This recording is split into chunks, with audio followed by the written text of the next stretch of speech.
Hare Krishna, welcome to this episode of Chaitanya Charitamrita, and today we will be continuing our reading of the fifth chapter of Madhya-līlā, the Pastimes of Sākṣi-gopāla Deity. So we will continue from where we left off. The older and younger Brahmanas, they went on a pilgrimage and they came back, and now starts the family controversy, and we will continue from there. Om Namo Bhagavate Vasudevaya. Om Namo Bhagavate Vasudevaya. Om Namo Bhagavate Vasudevaya. Om Ajnanatimirandhasya Jnananjana Chakshurunmilitam Yena Tasmai Shri Gurave Namaha. Shri Chaitanya Manobhishtam Sthapitam Yena Bhutale Swayam Rupah Kadamahyam Dadati Swapadantikam Vandeham Shri Guru Shri Yutapadakamalaṁ Shri Gurun Vaishnavaṁscha Shri Rupam Sagrajatam Sahagana Raghunathanvitam Tam Sajivam Sadvaitam Savadhutam Parijana Sahitam Krishna Chaitanya Devam Shri Radha Krishna Padan Sahagana Lalita Shri Vishakhanvitamscha He Krishna Karuna Sindho Dinabandho Jagatpate Gopesha Gopika Kanta Radha Kanta Namostute Tapta Kanchana Gaurangi Radhe Vrindavaneshwari Vrishabhanusute Devi Pranamami Haripriye Vancha Kalpatarubhyascha Kripa Sindhubhya Evacha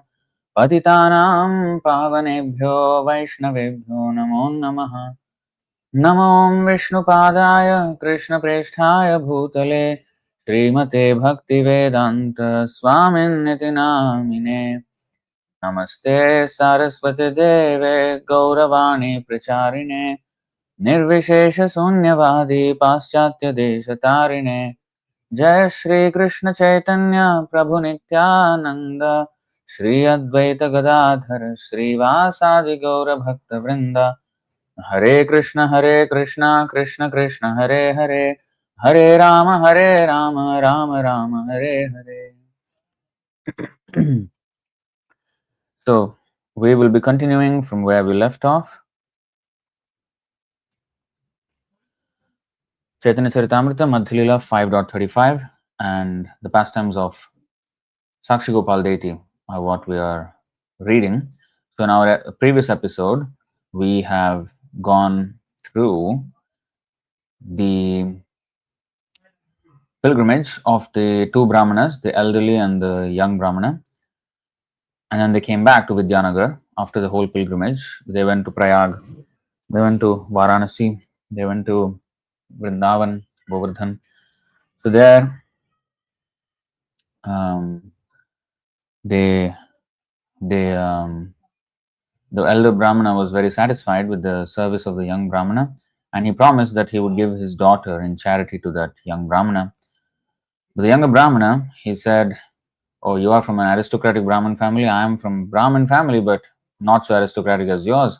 So once you go back, your family members will make a huge fuss about it. So don't promise such things because it's not going to work out." So the elderly Brahmana said, "No, no, no. I have given my word. She's my daughter. I will give her in charity to you." Then the younger Brahmana said, "Okay, then let's promise in front of the Gopal deity and let him be the witness of this promise. So if anything, Gopal will testify later on if there is a disagreement with your family members, you know." But also he wanted him to keep his word because anything said in the holy dham and in front of the deity one should not lie before the deity, and therefore he knows that his family members the elderly Brahmana's family members would give him trouble, and therefore he wanted to protect the elderly Brahmana from not keeping his word by invoking the mercy of Gopal deity. to testify if needed and resolve the matter. So they came back. So just the last verse. After these talks, the two Brahmanas started for home. As usual, the young Brahmana accompanied the elderly Brahmana as if the older Brahmana were a guru, spiritual master, and rendered him service in various ways.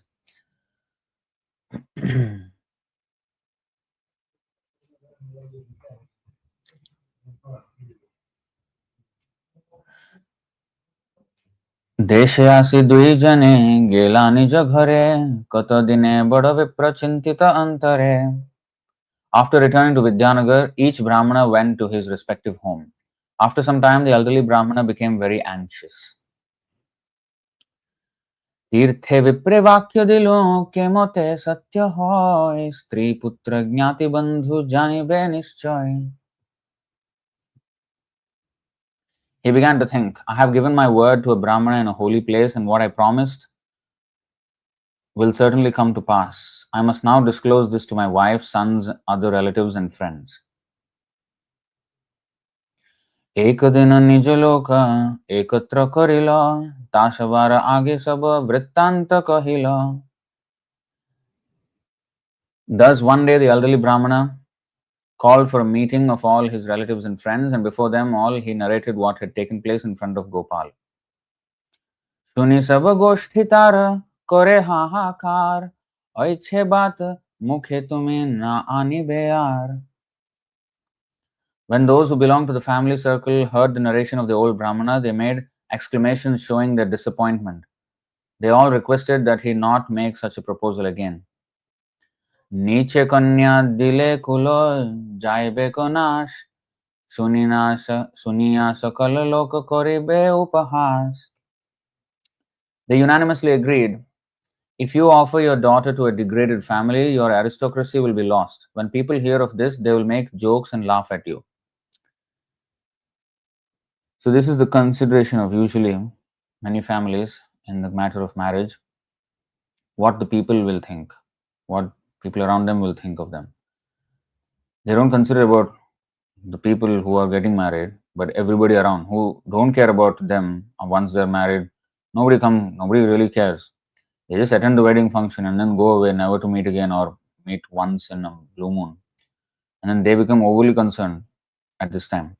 In a way, this thing is good because then there will be checks and balances. But the thing is, people do not know what to optimize for now because they lost the understanding of the aim of life. They will optimize just for what the people around will say, not whether it is according to Shastra. Actually, the relatives should be advisors, should advise, but according to Shastra, according to social customs, everything. Most importantly, the spiritual consideration should be taken care of. But nowadays, they're not educated in spiritual principles, and the social pressure of the family is not backed by spiritual, not all the time backed by spiritual instructions of the Shastras. So then there will be disharmony. So such an authority becomes a hindrance to follow the Shastric injunctions. For example, even Prahlad Maharaj. Actually, one should obey the father, but that's the right thing to do. But if the father does not represent the scriptural injunctions, if he does not represent Hari, then that's not a proper guardian. It's not a proper guardian. So the dependent will have to then relinquish this temporary guardian who is leading him away from the supreme guardian, which is Krishna. So such disagreements can happen. Even the four Kumaras, they disobeyed Brahma. Brahma wanted them to marry. They did not want. They wanted to remain brahmacharis. And they disagreed with their father. They disobeyed their father. But they were right in this case. So, Prahlad Maharaj also was right. His thing was not about brahmacharya or grihastha, but about being a devotee of Krishna or not. And even in the cases of marriage, they should willingly, the parents should willingly, if the devotee is okay, willingly they should agree. But sometimes it doesn't happen. So in those cases, relinquishing the so-called guardians of the family members for the purpose of Krishna is perfectly valid. Okay, so yes, so this Srimad Bhagavatam, there's this verse that was quoted here in the comment section, 6.5.20.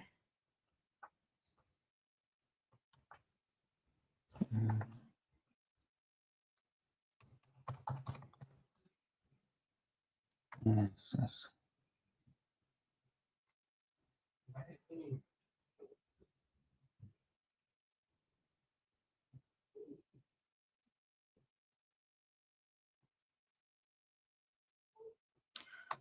See, this is a very important point, actually. शास्त्रस्य पितुरादेशं शास्त्रस्य पितुरादेशं यो न वेद निवर्तकं कथं तदनुरूपाय गुणविश्रम्भ्युपक्रमेत्. Narad Muni had asked how one could ignorantly defy one's own father. The Haryashvas understood the meaning of this question. One must accept the original instructions of the Shastra. According to Vedic civilization, one is offered a sacred thread as a sign of second birth. One takes his second birth by dint of having received instructions in the Shastra from a bona fide spiritual master. Therefore, Shastra, scripture, is the real father. All the Shastras instruct that one should end his material way of life. If one does not know the purpose of the father's orders, the Shastras, he is ignorant. The words of a material father who endeavors to engage his son in material activities are not the real instructions of the father. So we should understand that our relationship as guardian of any sort, and there are many forms of guardian. So let's see.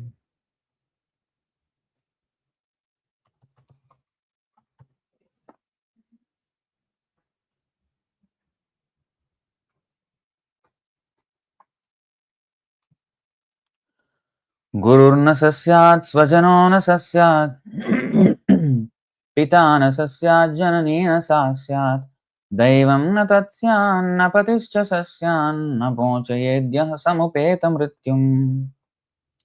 One who cannot deliver his dependents from the path of repeated birth and death should never become a spiritual master, a relative, a father, a husband, a mother, or a worshipable demigod.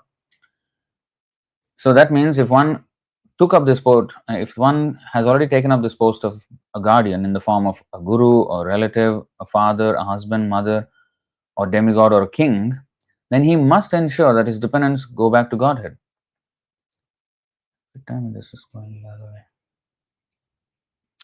So, if we go here, 7:11:28. You see, even husband, you see here. संतुष्टालोलुपादक्षा धर्मज्ञा प्रिय सत्यवाक् अप्रमत्ता शुचिः स्निग्धा पतिं त्वपतितं भजेत्. Patim tvapatitam bhajet. See, a woman should worship the husband. But what kind of husband?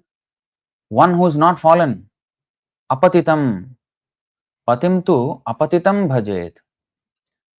So, a chaste woman should not be greedy but satisfied in all circumstances. She must be very expert in handling household affairs and should be fully conversant with religious principles. She should speak pleasingly and truthfully and should be very careful and always clean and pure. Thus, a chaste woman should engage with affection in the service of a husband who is not fallen. And Yajnavalkya, according to the injunction of Yajnavalkya, an authority on religious principles, Ashuddhe sampratikshohi mahapataka dushitah. One is considered contaminated by the reactions of great sinful activities when one has not been purified according to the methods of the Dashavidha Samskar. So, you see here in the purport, although, see, a fallen husband, It is recommended, therefore, that a chaste wife not associate with a fallen husband. A fallen husband is one who is addicted to the four principles of sinful activity, namely illicit sex, meat eating, gambling, and intoxication. Specifically, if one is not a soul surrendered to the Supreme Personality of Godhead, he is, um, he is understood to be contaminated. In that case, everybody is contaminated. So, especially if he is, um, fallen with the four principles, I mean, with the four sinful actions, then, you know, it's advised to leave. But of course, this injunction should be applied carefully. It's not that, okay, he drank today, I'm going to leave, divorce. Not like that. There has to be full attempts to be made before any such separation is done. All efforts should be applied in order to rectify such a person, and only then. Not that it should not be misused. You must know how to apply it also properly. But anyway, the point is here. You see, thus a chaste woman is advised not to agree to serve such a husband. It is not that a chaste woman should be like a slave while her husband is Naradham, the lowest of men. See, although the duties of a woman are different from those of a man, a chaste woman is not meant to serve a fallen husband. If her husband is fallen, it is recommended that she give up his association. Giving up the association of her husband does not mean, however, that a woman should marry again and thus indulge in prostitution. So that's the other thing then. Not divorce and again marry another one. That's not. If a chaste woman unfortunately marries a husband who is fallen, she should live separately from him. Similarly, a husband can separate himself from a woman who is not chaste according to the description of the Shastra. The conclusion is that a husband should be a pure Vaishnava and that a woman should be a chaste wife with all the symptoms described in this regard. Then both of them will be happy and make spiritual progress in Krishna consciousness. Now, yeah, so this one, Yapatim Hari Bhavena Bhajet Shreriva Tatpara Haryatmana Harerloke Patya Shreriva Modate. See, the word is what? Yapatim Hari Bhavena. You see, any woman who accepts her husband mentally as equal to Hari, the Supreme Personality of Godhead, Bhajet, worships or renders service to. So you see, the woman who engages in the service of her husband, following strictly in the footsteps of the goddess of fortune, surely returns home back to Godhead with her devotee husband and lives very happily in the Vaikuntha planets. And here, you see, this is Madhvacharya's opinion. Harirasmin sthita iti strinam bhartari bhavana. Because you see, the reason why, yapatim hari bhavena. Hari bhavena. So, patim hari bhavena. The husband accepting her as good as Hari and worship him like that. So, with regards to that, this verse is quoted by Madhvacharya, composed by Madhvacharya. He says, Hari rasmin sthita iti strinam bhartari bhavana shishyanam cha gurau nityam shudranam brahmanadishu bhrityanam swamini tatha hari bhava udiritaha. A woman should think of her husband as the Supreme Lord. Similarly, a disciple should think of the spiritual master as the Supreme Personality of Godhead. A Shudra should think of a Brahmana as the Supreme Personality of Godhead, and a servant should think of his master as the Supreme Personality of Godhead. In this way, all of them will automatically become devotees of the Lord. In other words, by thinking this way, all of them will become Krishna conscious. But for this to happen, the person cannot demand that his dependent should worship him as good as Hari. He should actually represent Hari. Here, the husband should be the actual representative of Hari, and then he should be worshipped. King should be actual representative of Hari, that's why it's called Naradeva, and the citizens should worship the king like that. But he has to fulfill the role first before he should not demand such respect. He should command respect. Command respect by one's own actions, and people want to respect. And it is if people don't, after he's being on the right, if a king does his duty rightly, and if the citizens don't respect him as a representative of Krishna, then they are at fault. But you can't accuse the followers if the leader is not a representative of Hari or Krishna. So the leader has to fulfill his role in order to deserve the respect of the dependent. So in this way, the relationships. So the relationships are solidified. They have to align with the original purpose of Krishna. Then relationships will carry meaning. Otherwise, these material relationships, they'll become, in fact, stumbling blocks to spiritual advancement. For example, you see when Vishwamitra Muni came to the court of King Dasharath, and he said, I will have to take Ram and Lakshman as my disciples, and there is some Rakshasas who are disturbing our sacrifice, and your sons are able to quell such disturbances. Now, Vishwamitra Muni wanted to admit Ram and Lakshman in Gurukul. Dasharath, being the father, and of course, he's attached to his sons, and they're not just ordinary sons, they're Supreme Personality of Godhead. So his attachment to them is like in the Vatsalya Rasa. So even though that is the case, when Vishwamitra Muni said that, even though his heart was very, full of pain that he would be separated from his sons, he still agreed. So you see, that is the thing.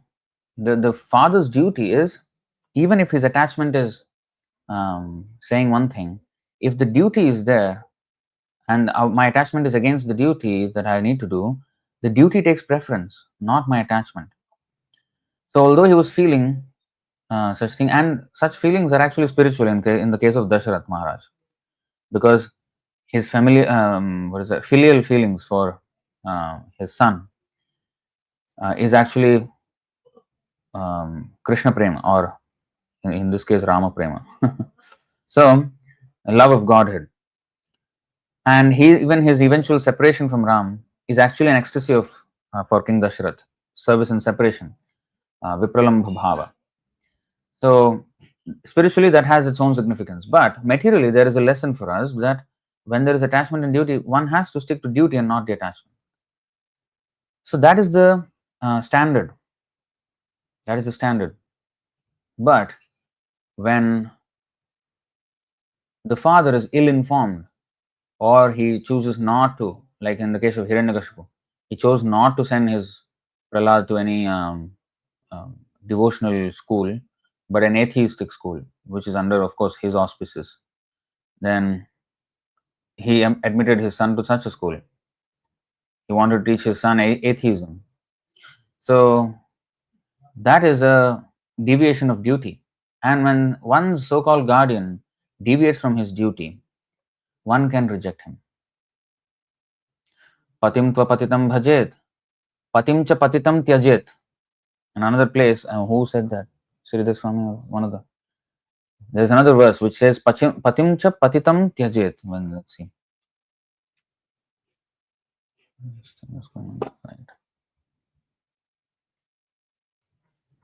Patim cha patitam. Yeah, this is what Madhya 15.265. This is in the context of I think Sarvabhauma Bhattacharya's son-in-law, if I'm not wrong. Yeah. So patim cha patitam tyajet. When a husband is fallen, one's relationship with him must be given up. Where is this from? This quotation is from Smriti Shastra. And here in the purport, 7:11:28 is there. Patim tva patitam bhajet. So patim tva patitam bhajet. Patim cha patitam tyajet. So a husband who's not fallen should worship, the wife should worship. A husband who's fallen, the wife should give him up. So patim tva patitam bhajet, patim cha patitam tyajet. So these two things are there. Similarly, the same applies to gurum tva patitam bhajet, gurum cha patitam tyajet. So if a guru is fallen, we have to give up. So that is also explained. I mean, this is, of course, this Sanskrit I made up, but it's the same. It is patim here. Patim here means, patim can be another meaning also. Patim means, like you see here,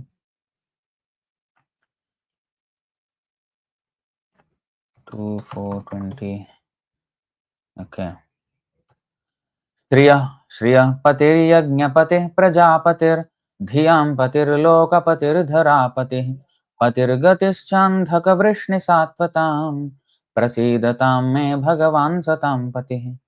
Patihi, the owner. So, pati means not only the husband. Husband is the owner of the wife. Pati also means director. You see, pati means director. Pati means leader. Here, praja means the living entities, and pati means leader. So, leader, director, owner, master. You see, dhyam patihi, the master. All these meanings, the proprietor and owner, basically the same thing. But you see, so any of these, so all the um, guardians, like in 5:5:18 we have seen, all of them classify as pati, not only the husband. Because for the disciple, the guru is the owner. For the wife, the husband is the owner. For the citizens, the king is the owner. But in the owner means, of course, we all know that Krishna is the original owner. So Krishna has given the power of attorney to such and such representative to care for the dependent according to the instructions of the owner, the real owner, Krishna. So under the care of, so these dependents are placed under the care of such and such deputy of the Supreme Personality of Godhead.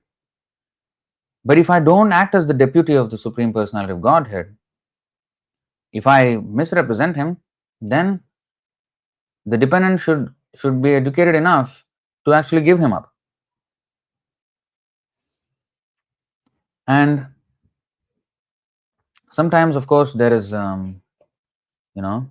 diplomatic way of dealing with things. Like, for example, not exactly every time is giving up.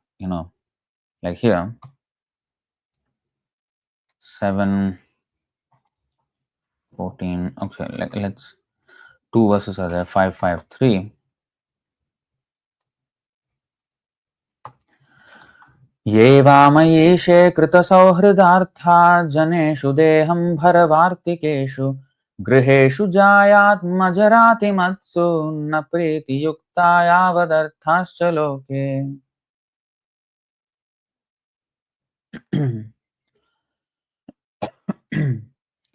Those who are interested in reviving Krishna consciousness and increasing their love of Godhead do not like to do anything that is not related to Krishna. They are not interested in mingling with people who are busy maintaining their bodies, eating, sleeping, mating, and defending. They are not attached to their homes, although they may be householders. Nor are they attached to wives, children, friends, or wealth. At the same time, they are not indifferent to the execution of their duties. Such people are interested in collecting only enough money to keep the body and soul together. So, okay, this is okay. The more relevant verse will be 7:14:6. ज्ञातयः पितरौ पुत्रा भ्रातरः सुहृदो परे यद्वदन्ति यदिच्छन्ति चानुमोदेत निर्ममः. An intelligent man in human society should make his own program of activities very simple. If there are suggestions from his friends, children, parents, brothers, or anyone else, he should externally agree, saying, yes, that is all right, but internally he should be determined not to create a cumbersome life in which the purpose of life will not be fulfilled. See? So, if the family members say something not conducive to spiritual life, to just manage the situation, he may say yes, yes, but actually he should wiggle himself out in some way, tactfully, and not to create a cumbersome life in which the purpose of life will not be fulfilled. So he should keep track. I mean, he should keep on track with his spiritual life. So when we say reject one's relatives, we actually cannot change the fact that such and such person is my father in this life. That cannot change. So rejecting means it can even be a complete rejection and like never talking, or like Prahlad Maharaj. He was respectful, and whenever his father called him back from the school, he came and offered all respects to his father, but he rejected his teachings against Krishna. So, even if one may keep the cordial relation, one may tactfully disagree to what they may say. So giving up means to give up this point. But if there is an opportunity to preach to them, one must try so. And if there's no opportunity to preach really, then one should just keep a cordial relation but not really associate. And Bhaktivinoda Thakur actually mentioned, I think it's Bhaktivinoda Thakur, who mentioned that we should, when it says that we are not supposed to associate with non-devotees, but then in every sphere of life, we may actually contact non-devotees. We may contact non-devotees. So how to associate? How to conduct ourselves in our workplace or in our family or in our neighbors, friends? We can't choose. Prana Krishna Prabhu, one of our devotees, so he was mentioning a very good point, that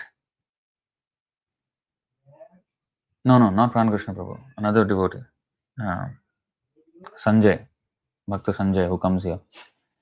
So he mentioned a very good point that my association, I can't really choose about 80% of it, because my colleagues are there, my family are there.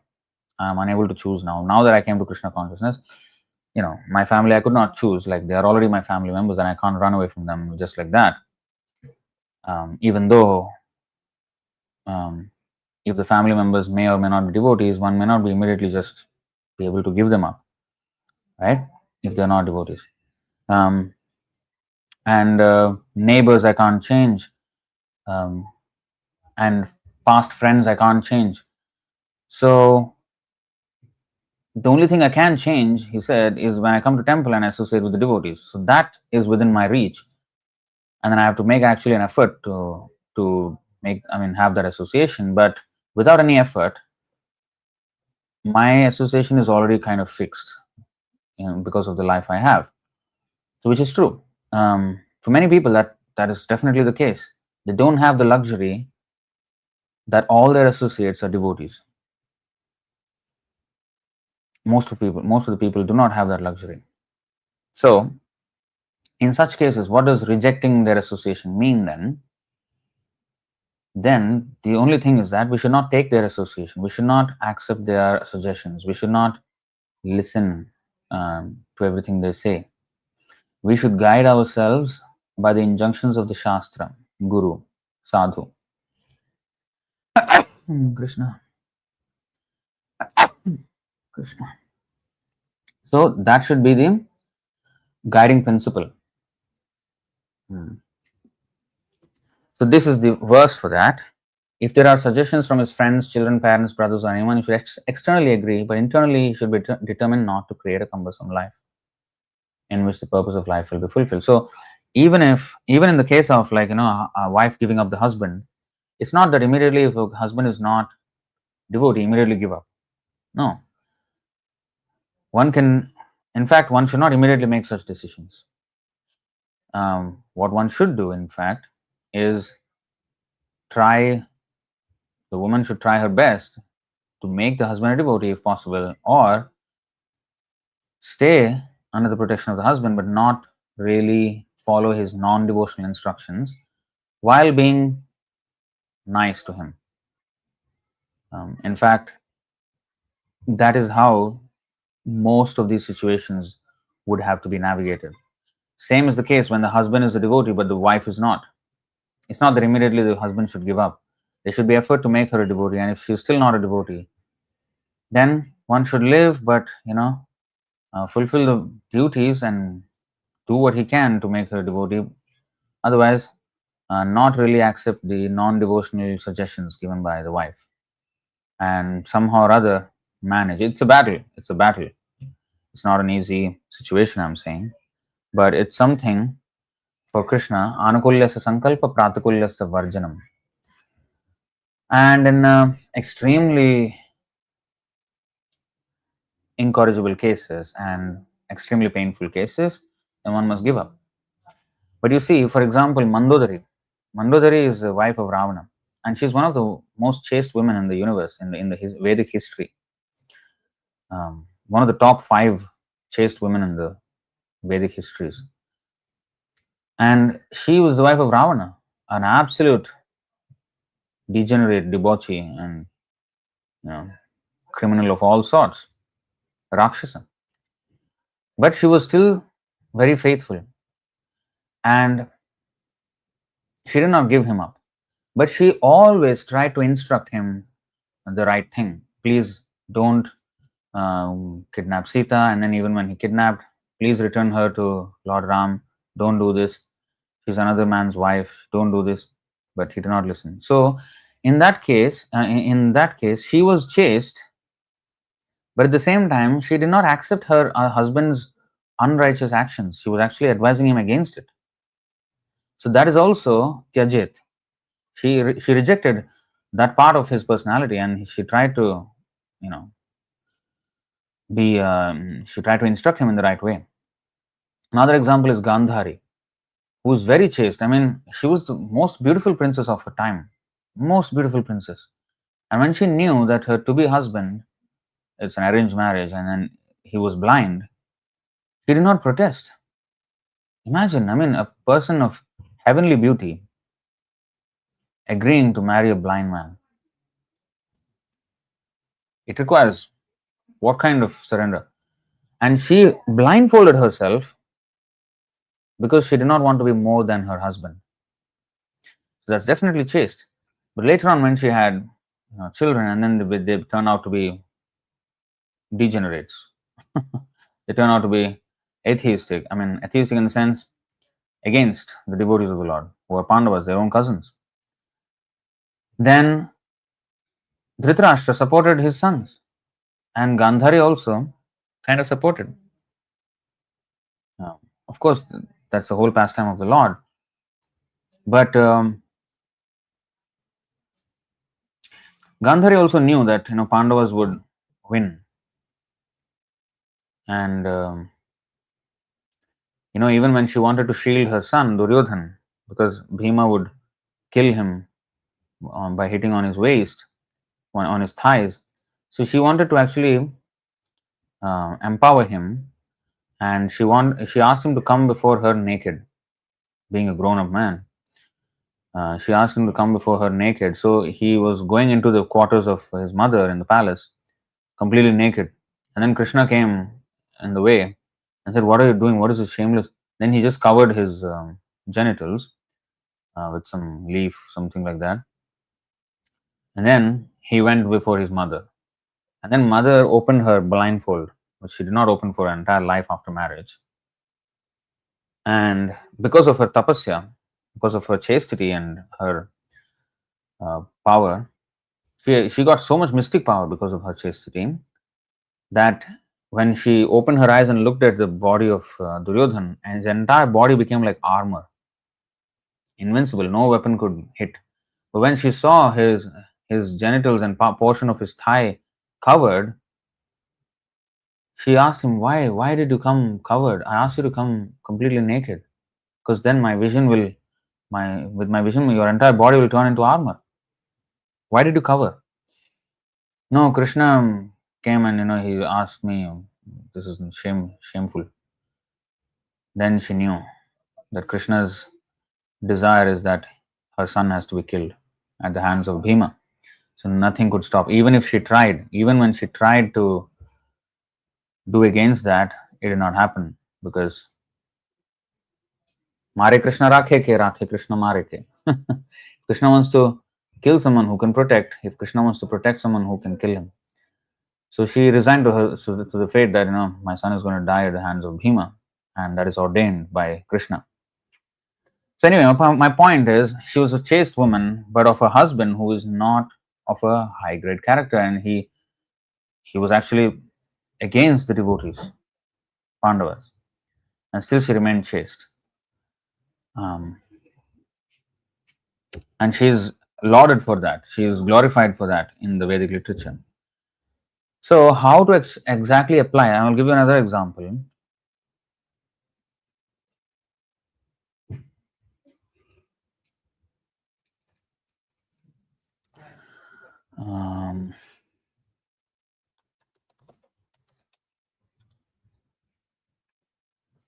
Okay. कुष्ठे विप्रेर रमणे पतिव्रता शिरोमणि पतिलागे कैला वैश्यार सेवा स्तंभिलो सूर्येर गति Jiyailo mritapati tushta koilo mukhyatina deva. The wife of a Brahmana suffering from leprosy manifested herself as the topmost of all chaste women by serving a prostitute to satisfy her own husband. She thus stopped the movement of the sun, brought her dead husband back to life, and satisfied the three principal demigods, Brahma, Vishnu, and Maheshwar. What is this talking about? So the purport mentions this. The Aditya Puran, Markandeya Puran, and Padma Puran tell about a Brahmana who was suffering from leprosy but had a very chaste and faithful wife. He was suffering from leprosy but had a very chaste and faithful wife. He desired to enjoy the company of a prostitute. You see, even though he had leprosy, no woman would actually stay with that kind of person, ordinary woman.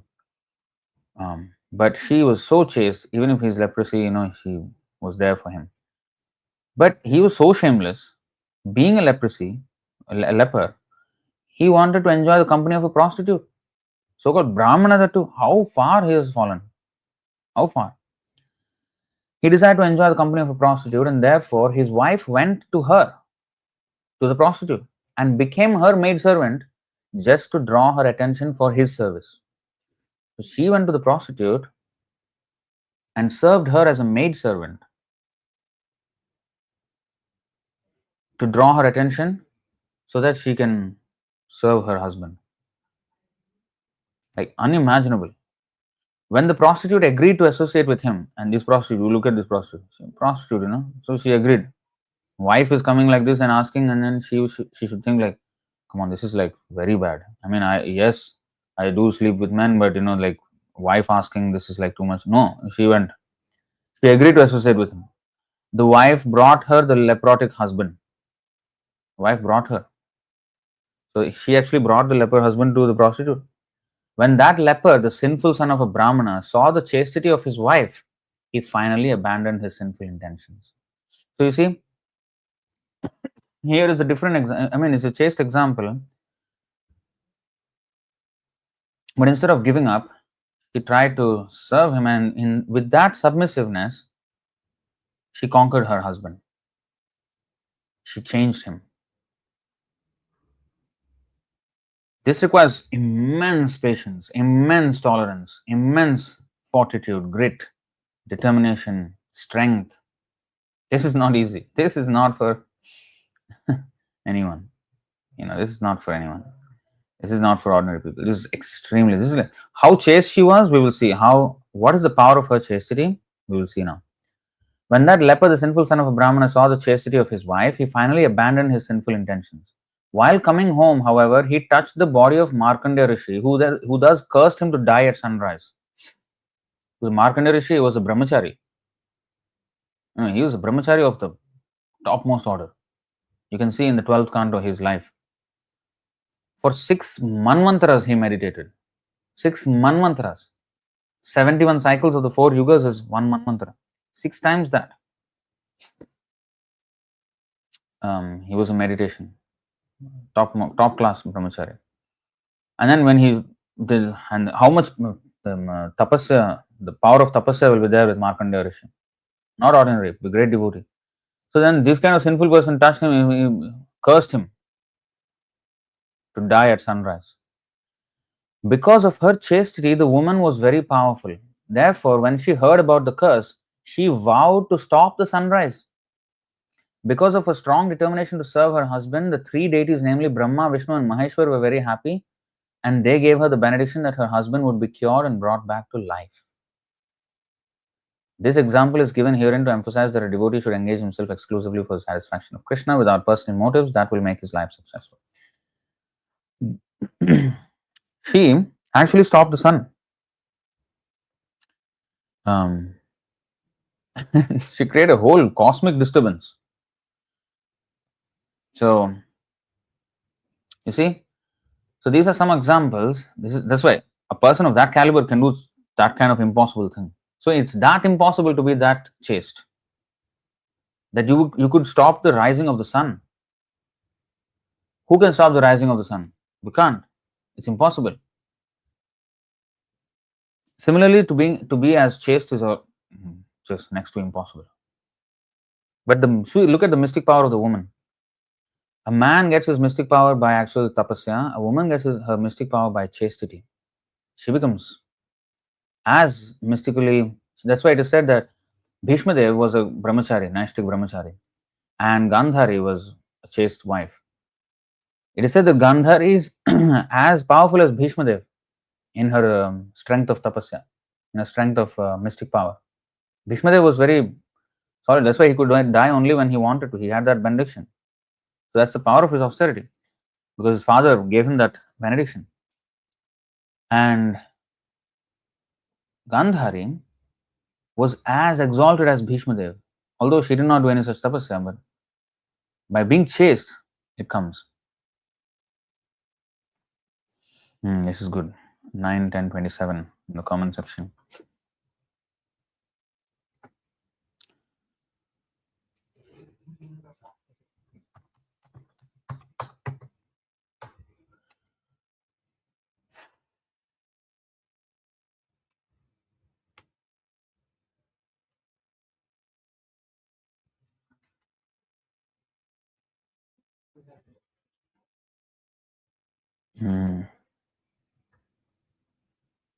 Not only was Mother Sita powerful, but any woman who follows in the footsteps of Mother Sita can also become similarly powerful.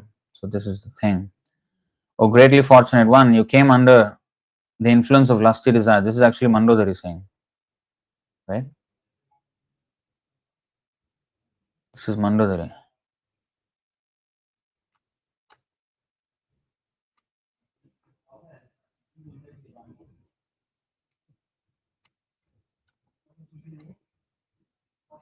The women embraced their respective husband and cried piteously in voices appealing to everyone. You epitomized trouble and therefore you were called Ravana. So this is the wife of Ravana, Mandodari. So she, you see, but now you have been defeated and we are also defeated. Without you, the state of Lanka has been conquered by the enemy. To whom will it go for shelter? Ravana's wife Mandodari and the other wives knew very well how cruel a person Ravana was. See? In this way, Ravana continuously caused trouble for others. So this is the context. So Mandodari is actually speaking this verse, and this 27th verse also, Mandodari, the chaste woman, she is speaking this verse. Navai Veda Mahabhaga Bhavan Kamavasham Gataha Tejo Nubhavam Sitaya Yena Nito Dashamimam. O greatly fortunate one, you came under the influence of lusty desires. She's chaste, but she always knew what the right thing was. And therefore you could not understand the influence of Mother Sita. And Mandodari could understand the influence of Mother Sita because she was also chaste and Sita was also chaste. Now, because of her curse, you have been reduced to this state, having been killed by Lord Ramachandra. So, not only was Mother Sita powerful, but any woman who follows in the footsteps of Mother Sita can also become similarly powerful. There are many instances of this in the history of Vedic literature. Whenever we find a description of ideal chaste women, Mother Sita is among them. Mandodari, the wife of Ravana, was also very chaste. Similarly, Draupadi was one of 5 exalted chaste women. As a man must follow great personalities like Brahma and Narada, a woman must follow the path of such ideal women as Sita, Mandodari, and Draupadi. By staying chaste and faithful to her husband, a woman enriches herself with supernatural power. It is a moral principle that one should not be influenced by lusty desires for another's wife. Matravat paradareshu. An intelligent person must look upon another's wife as being like his mother. So, thus Ravana was condemned by not only by Lord Ramachandra but even by his own wife Mandodari.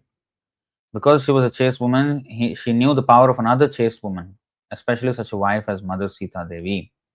This is a very important point. There's another one which is Yayati.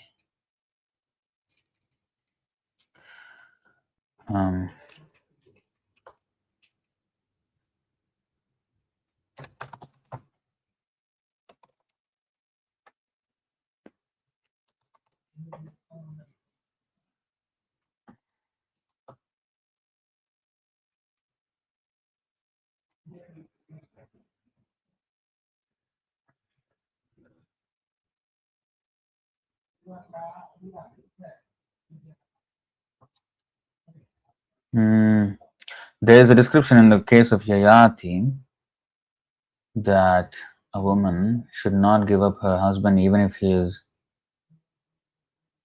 even if he's invalid, old, or something like something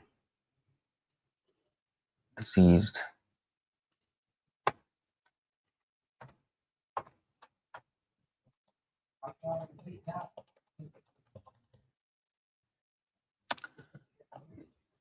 Chavanamani.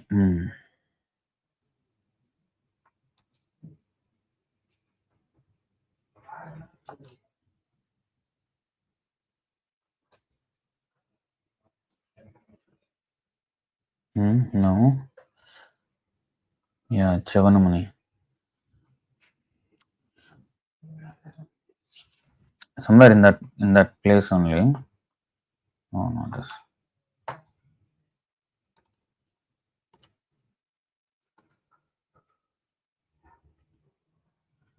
Caught hold of Chavanamani, who was an old diseased invalid with loose skin, white hair, and veins visible all over his body, and all three of them entered the lake. There's something about here, Chavanamani, about how, I don't know if somebody can find it.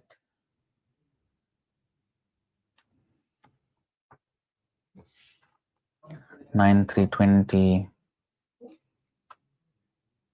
Patistvaya. Oh, unchaste girl, what is this that you have desired to do? You have cheated the most respectable husband who is honored by everyone. For I see that because he was old, diseased, and therefore unattractive, you left his company to accept as your husband this young man who appears to be a beggar from the street. Actually, this is the this is the same.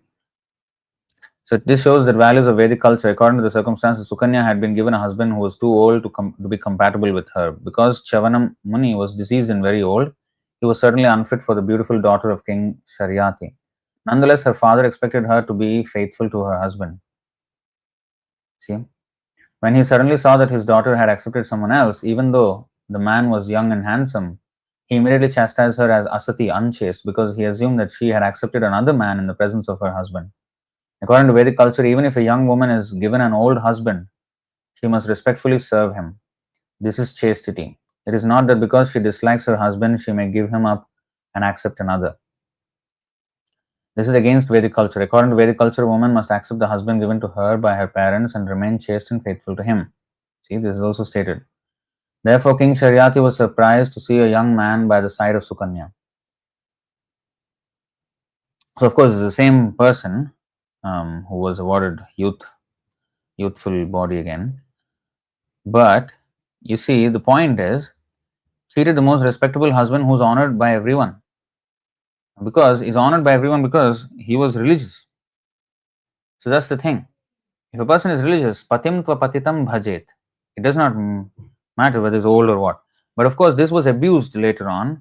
That an old man, they used to do sati, sati, forceful, um, killing of the wife.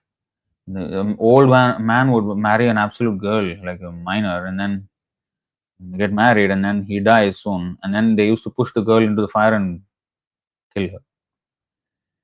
So this is the other thing that is okay. There's a comment. No offense, but I think we really need to get back to the CC. I don't think you need to instruct me like that. I know what I'm doing, and I'll do what I have to do. Okay. I don't want.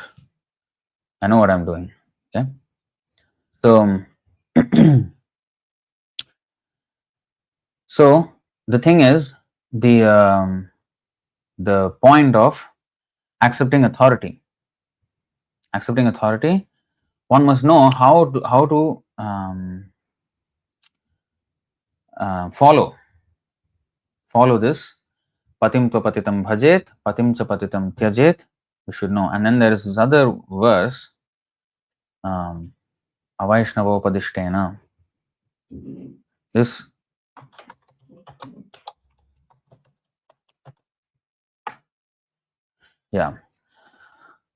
Narada Pancharatra says, Avaishnavopadishtena mantrena nirayam vrajet punascha vidhina samyak grahayed Vaishnavad guroh. One who is initiated into a mantra by a non-Vaishnava must go to hell. Therefore, he should again be initiated properly according to the prescribed method by a Vaishnava guru. See?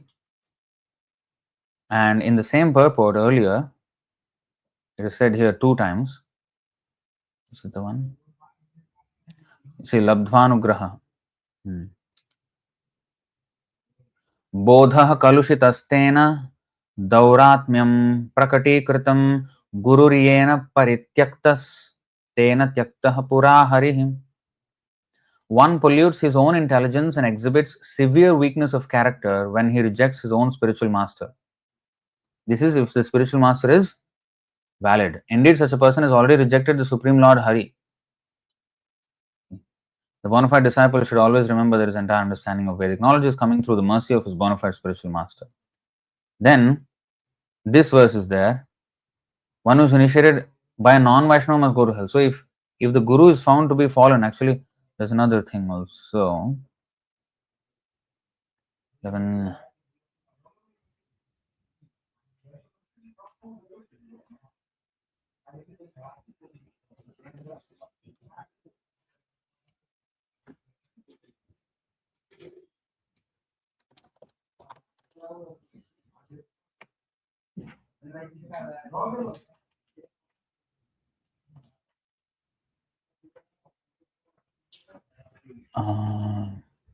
This is Madhya already. There's another verse about the Guru as well.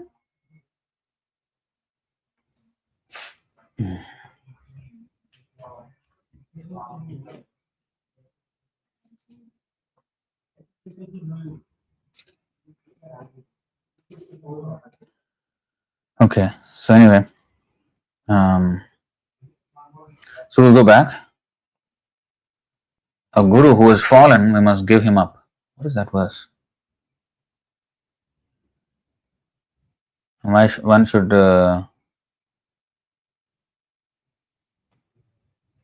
is it that same thing? Vaishnava Padishtena.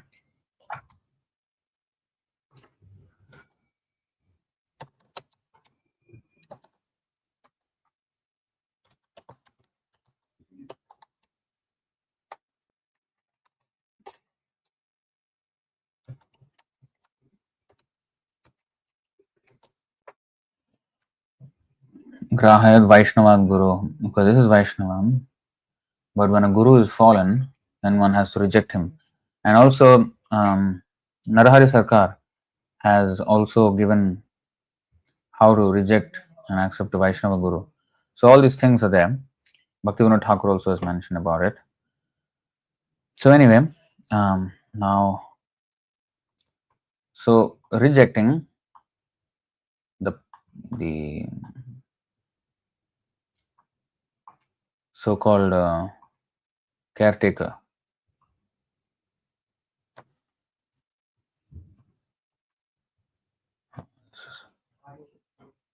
Yeah.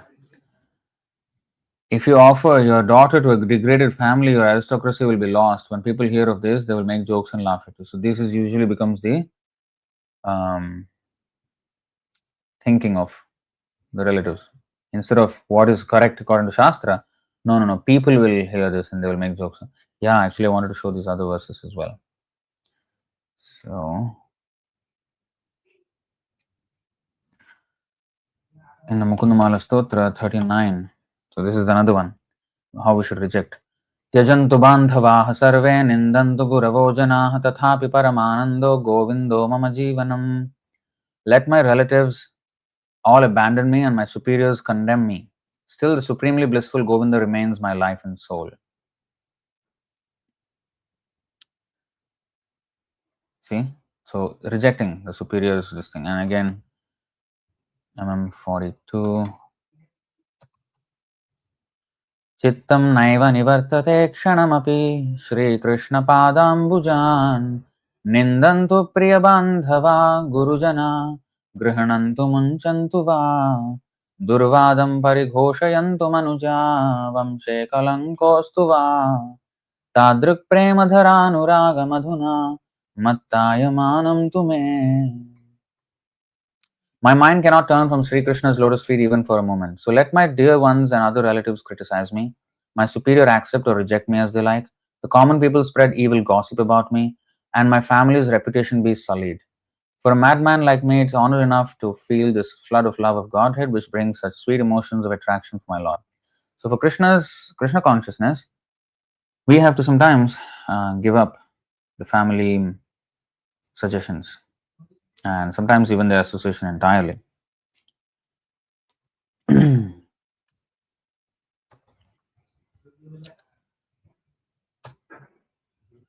विप्र बोले तीर्थवाक्य केमने करे आन जे हौक से हौक आमी दिबो कन्यादान.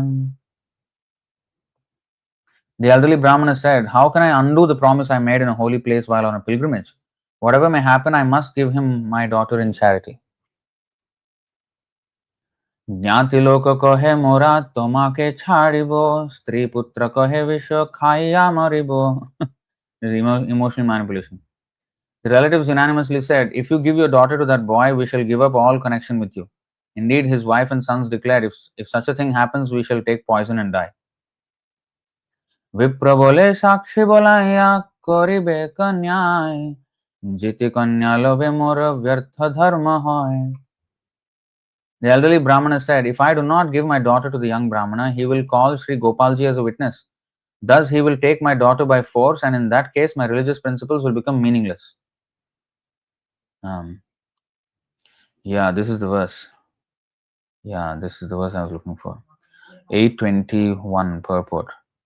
Okay, so this one. Okay, let's go back there and come back here again. 820 Gurorapi Avilipsya. This is the one. Yeah, Shukracharya. So here, this is another example. Bali Maharaj gave up Shukracharya when he, yeah, this is the one. Gurorapyavaliptasya karyakaryam ajanatah utpatha pratipannasya parityago vidhiyate. Jiva Goswami has advised that such a useless guru, a family priest acting as guru, should be given up. Proper Vaishnava guru should be accepted. This is not the exact one. Gurorapi avaliptasya karyakaryam ajanatah. When a guru does not know what to do, what not to do, and then he utpatha pratipannasya, utpatha, he creates a disturbance. Parityago vidhiyate, and we should give him up. So this is from Mahabharata. This is the verse. Okay, so in that case, my religious principle will become meaningless. So this is how he's saying, this elderly Brahmana.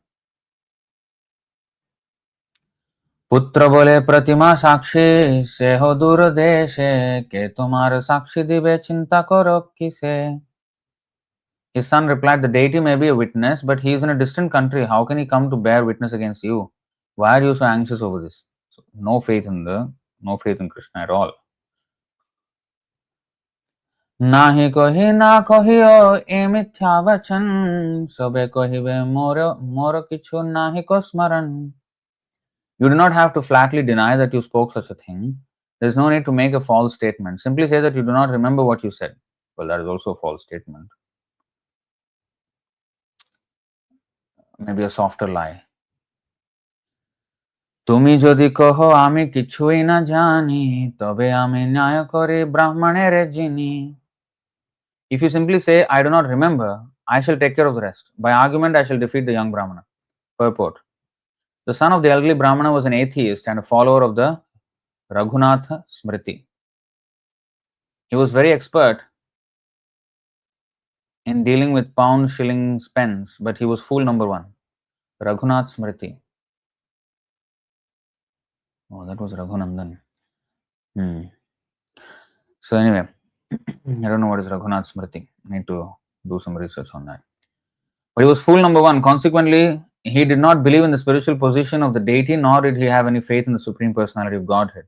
Therefore, as a typical idol worshipper, he considered the form of the Lord to be made of stone or wood. Thus, he assured his father that the witness was only a stone deity and was not capable of speaking. Besides that, he assured his father that the deity was situated far away and consequently could not come to bear witness. In essence, he was saying, "Have no anxiety. You do not have to lie directly, but you should speak like a diplomat, like King Yudhishthira when he spoke to Dronacharya. Ashwathama hata iti gajaha." Following this principle, simply say that you do not remember anything and are completely unaware of the statements given by the young Brahmana. If you make the background like that, I shall know how to fill in the argument and defeat him by word jugglery. Thus, I shall save you from having to give your daughter to him. In this way, our aristocracy will be saved. You have nothing to worry about. एत शुनि विप्रेर चिंतित होइल मन एकांत भावे चिंते विप्र गोपाल चरण. When the elderly Brahmana heard this, his mind became very much agitated. Feeling helpless, he simply turned his attention to the lotus feet of Gopal.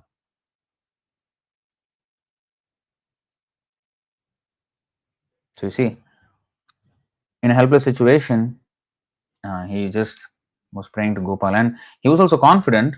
See how the elderly Brahmana was so confident that the young Brahmana would actually call the Gopal as witness. He talked as if it's a matter of fact. But the son was thinking, come on, I mean, be practical. How the deity will come and walk here and talk anything? So, I mean, yeah, you said something. If you really want to, escape it, if you're worried about that, okay, then you say in this way, then I'll manage. You see? And this is how most people are. It's nothing, this is how most people are. Only people of extraordinary faith speak like that elderly Brahmana, that, oh, Gopalji will come as witness. He will call. So he knew the position of that young Brahmana also. He was a pure devotee. He himself was a pure devotee. मोर धर्म रक्षा पाए नाम रे निज जन दुई रक्षा करो Gopal लोइनु sharan. The elderly Brahmana prayed, my dear Lord Gopal, I have taken shelter of your lotus feet, and therefore I request you to please protect my religious principles from disturbance and at the same time save my kinsmen from dying.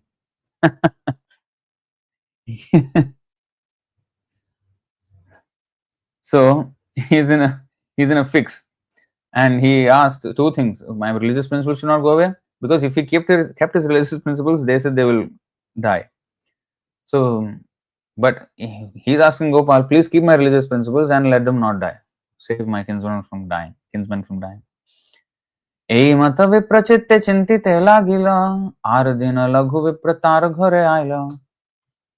The next day, the elderly Brahmana was thinking deeply about this matter when the young Brahmana came to his house. आसिया परम भक्तिय नमस्कार करे विनय करिया कहे करो दुई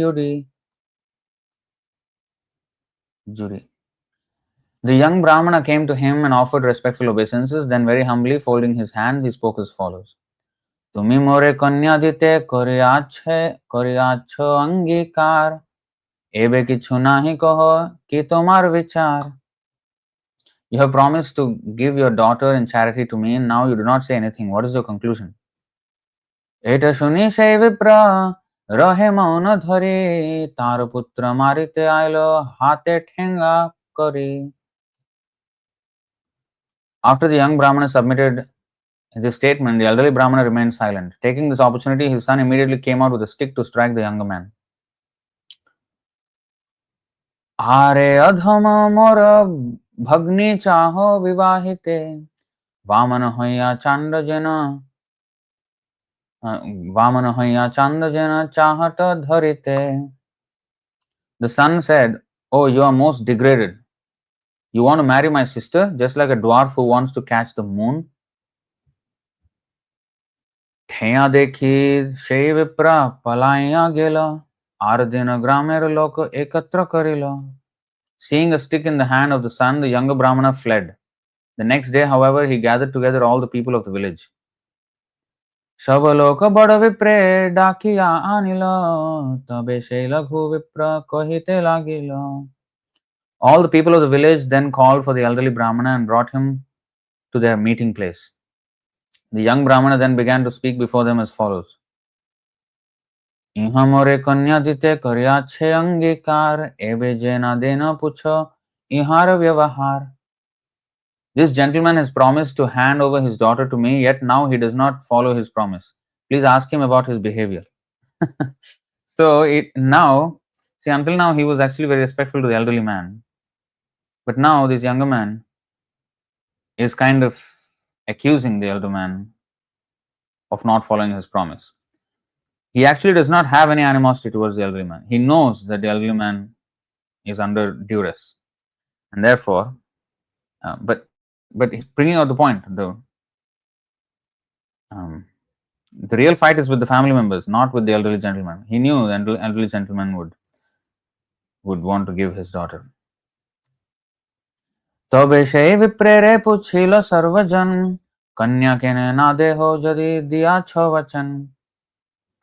All the people gathered there asked the elderly Brahmana, if you have already promised to give him your daughter in charity, why are you not fulfilling your promise? You have given your word of honor. Vipra kahe suno loko moro nivedan, kabe ki boli achi moro nahi ko smaran. The elderly Brahmana said, my dear friends, please hear what I have to submit. I do not exactly remember making a promise like that.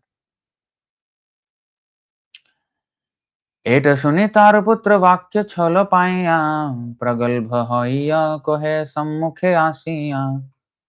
When the elderly Brahmana's son heard this, he took the opportunity to juggle some words. Becoming very impudent, he stood before the assembly and spoke as follows. तीर्थ যাত্রায় পিতার সঙ্গে ছিল বহু ধন ধন দেখি এই দুষ্টের লইতে হইল মন. While touring various places of pilgrimage, my father carried much money. Seeing the money, this rogue decided to take it away. আর কেহ সঙ্গে নাহি এই সঙ্গে কল ধুতুরা খাও খাও যায়া বাপে করিল পাগল. There was no one besides this man with my father. Giving him an intoxicant known as dhutura to eat, this rogue made my father mad. सबधन लइया कहे चोरे लइला धन कन्या दिते चाहिए छे उठाइलो वचन. Having taken all my father's money, this rogue claimed that it was taken by some thief. Now he is claiming that my father has promised to give him his daughter in charity. See, nicely twisted the story. তোমরা সকল লোক করহ বিচারে মোর পিতার কন্যা দিতে যোগ্য কি ইহারে. All of you assembled here are gentlemen. Please judge whether it is befitting to offer this poor Brahmana my father's daughter. এটা শুনি লোকের মনে হইল সংশয় সম্ভবে ধন লোভে লোক ছাড়ে ধর্ম ভয়. Hearing all these statements, all the people gathered there became a little doubtful. They thought it quite possible that because of attraction for riches, one might give up his religious principles.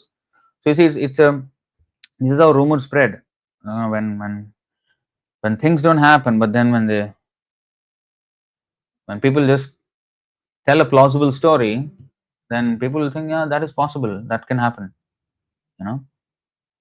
Because of attraction for riches, one might give up his religious principles. Yeah, I think it looks like it. I think it checks the boxes. I think it is a plausible story. तबे छोटो विप्र कहे सुनो महाजन न्याय जिनी बारे कहे असत्य वचन. At that time, the young Brahmana said, my dear gentlemen, please hear. Just to gain victory in an argument, this man is lying. এই বিপ্র মোর সেবায় তুষ্ট যবে হইলা তরে আমি কন্যা দিব আপনে কহিলা. Being very satisfied with my service, this Brahmana said to me of his own accord, I promise to hand over my daughter to you. তবে মুই নিষেধিনু শুনো দ্বিজবর তোমার কন্যার যোগ্য নাহি মুই বর. At that time, I forbade him to do this, telling him, O best of the Brahmanas, I am not a fit husband for your daughter. कहाँ तुम्हें पंडित धनी परम कुलीन कहाँ मुई दरिद्र मूर्ख नीच कुलहीन. Whereas you are a learned scholar, a rich man belonging to an aristocratic family, I am a poor man, uneducated and with no claim to aristocracy. तबु এই विप्र मोरे कहे बार बार तोरे कन्या दिलु तुमी करहो स्वीकार. Still this Brahmana insisted. Again and again he asked me to accept his proposal, saying, I have given you my daughter, please accept her. তবে আমি কহিলা শুনো মহামতি তোমার স্ত্রী পুত্র জ্ঞাতির না হবে সম্মতি. I then said, please hear, you are a learned Brahmana, your wife, friends and relatives will never agree to this proposal. কন্যা দিতে নারিবে হবে অসত্য বচন পুনরপি কহে বিপ্র করিয়া যতন.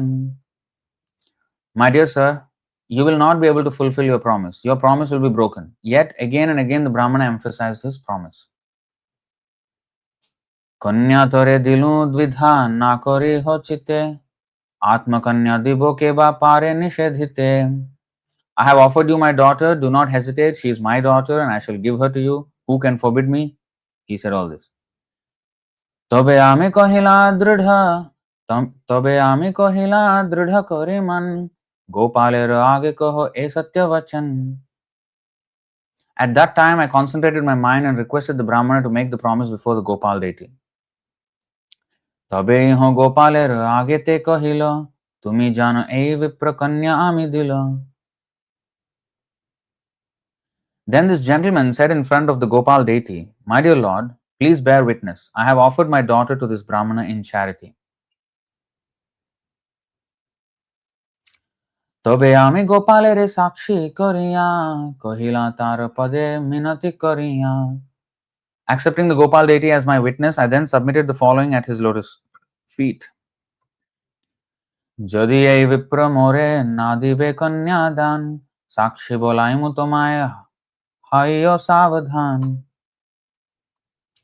If this Brahmana later hesitates to give me his daughter, my dear Lord, I shall call on you as a witness.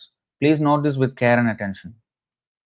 এই বাক্যে সাক্ষী মোরে মোর আছে মহাজন, যার বাক্য সত্য করে মানে ত্রিভুবন. Thus I have called upon a great personality in this transaction. I have asked the Supreme Godhead to be my witness. The entire world accepts the words of the Supreme Personality of Godhead. Purport. Although the young Brahmana described himself as having no claims to aristocracy and being an uneducated common man, still he had one good qualification. He believed that the Supreme Personality of Godhead was the topmost authority. He accepted the words of Lord Krishna without hesitation, and he had firm faith in the Lord's consistency. Although according to Prahlad Maharaj, another authority on the Supreme Personality of Godhead, such a staunch and faithful devotee of the Lord must be understood to be a most learned scholar.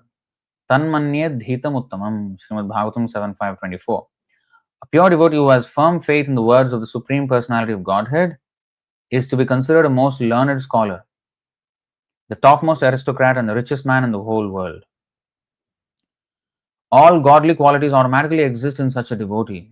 In the preaching work of the Krishna consciousness movement, we as the servant of the servant of the servant of the servant of the Supreme Personality of Godhead fully believe in the words of Krishna and his servants, the disciplic succession, CC Madhya 1380. In this way, we are presenting the words of Krishna throughout the world. Even though we are neither a rich man nor a very learned scholar, and even though we do not belong to any aristocracy, this movement is still being welcomed and is very easily spreading all over the world. Although we are very poor and have no professional source of income, Krishna supplies money whenever we need it. Whenever we need some men, Krishna supplies them. Thus it is stated in the Bhagavad Gita 6.22, Yam labdhva chaparam labham manyatenadhikam tatah. Actually, if we can attain the favor of the Supreme Personality of Godhead Krishna, we do not need anything else. We certainly do not need those things which a mundane person considers to be material assets. It's a beautiful purport. So, of course,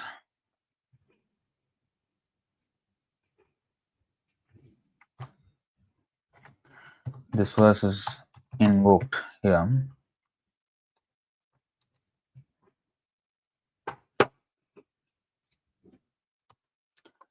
यस्यास्ति भक्तिर्भगवत्य किंचना सर्वैर्गुणैस्तत्र समासते सुराः हरावभक्तस्य कुतो महद्गुणा मनोरथेन सति धावतो बहिः. Although all the demigods and their exalted qualities, such as religion, knowledge, and renunciation, become manifest in the body of one who has developed unalloyed devotion for the Supreme Personality of Godhead Vasudeva. On the other hand, a person devoid of devotional service and engaged in material activities has no good qualities. Even if he is adept at the practice of mystic yoga or the honest endeavor of maintaining his family and relatives, he must be driven by his own mental speculations and must engage in the service of the Lord's external energy. How can there be any good qualities in such a man? So only the pure devotee has all good qualities. So there's one in the purport. In the purport just now we have read that the young Brahmana, although not from a very aristocratic family and so-called uneducated, but he had one good qualification, that he had firm faith in Krishna as the Supreme Personality of Godhead, and that is actually also stated here. 11.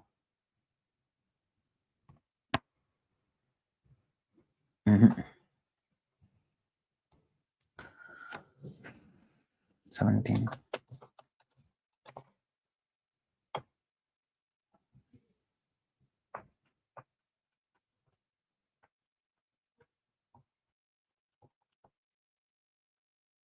This is the one, 11, 11. Yeah, 11, 11, 29 to 32. Yeah. So, you see, these are all the good qualities of devotee.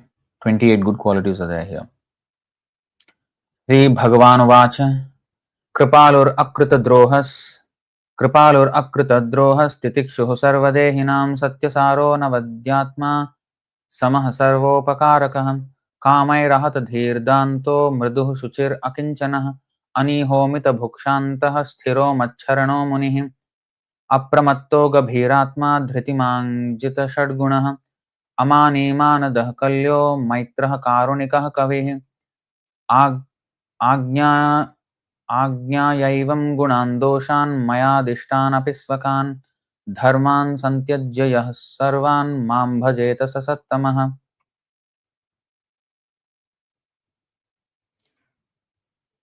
So the Supreme Personality of Godhead said, O Uddhava, saintly person is merciful and never injures others.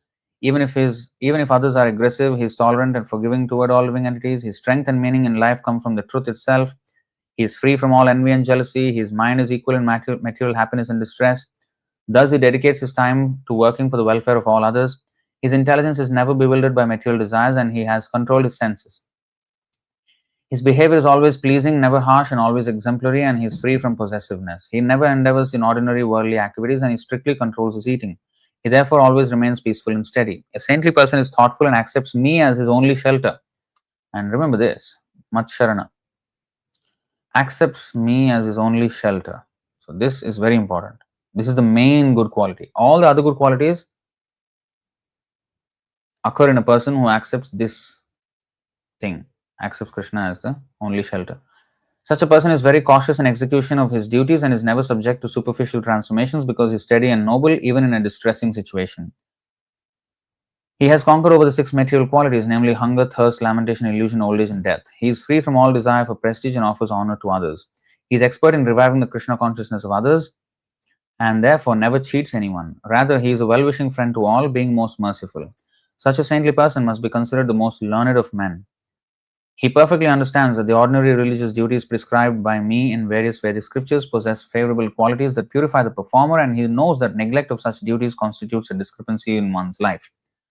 Having taken complete shelter at my lotus feet, however, a saintly person ultimately renounces such ordinary religious duties and worships me alone. He is thus considered to be the best among all living entities. So in the purport, Bhaktisiddhanta Saraswati Thakur, you see verses 29 to 31 describe 28 qualities of a saintly person, and verse 32 explains the highest perfection of life. According to Srila Bhaktisiddhanta Saraswati Thakur, the 17th quality, Matsharana, or taking complete shelter of Lord Krishna, is the most important. And the other 27 qualities automatically appear in one who has become a pure devotee of the Lord. As said in Srimad Bhagavatam 5.18.12, Yasyasti Bhaktir. So then all the different qualities are mentioned here. So Bhaktisiddhanta Saraswati Thakur is saying this, that just that one thing is enough to bring all the good qualities in a person. Because Om apavitraha pavitrova sarvavasthan gatopi va yah smaret pundarikaksham sa bahya abhyantara suchihi. So a person who, whether he is pure or impure, whatever is his condition, if he thinks of Krishna, he becomes purified externally and internally. Purified.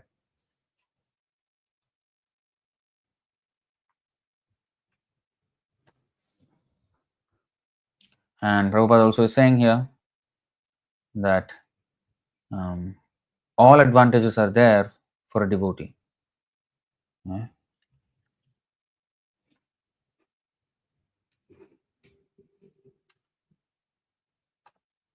8.5.7 क्लेशभूर्यल्पसाराणि कर्माणि विफलानि वा देहिनां विषयार्थानां न तथैवार्पितं त्वयि.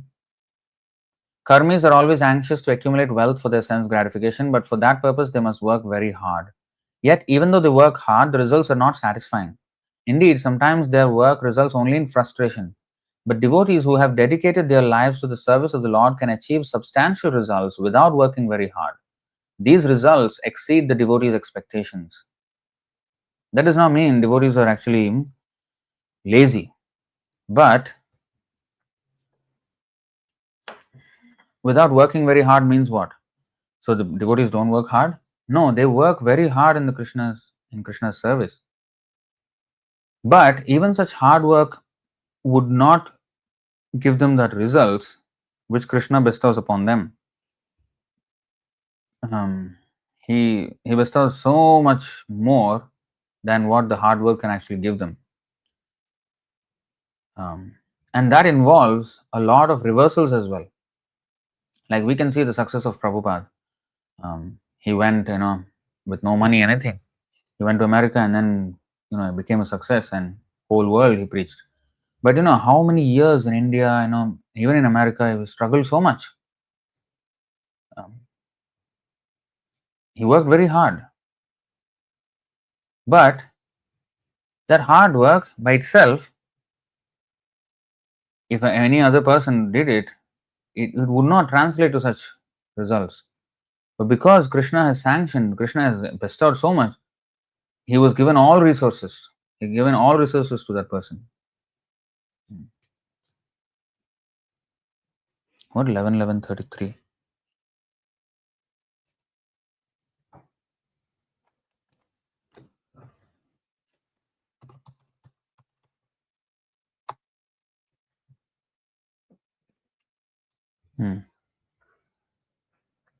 My devotees may or may not know me exactly what I am, who I am, or how I exist, but if they worship me with unalloyed love, then I consider them to be the best of devotees. Yeah. It's okay. So let's go back.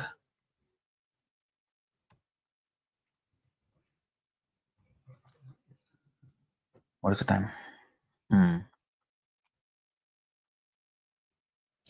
Another 5 minutes maybe.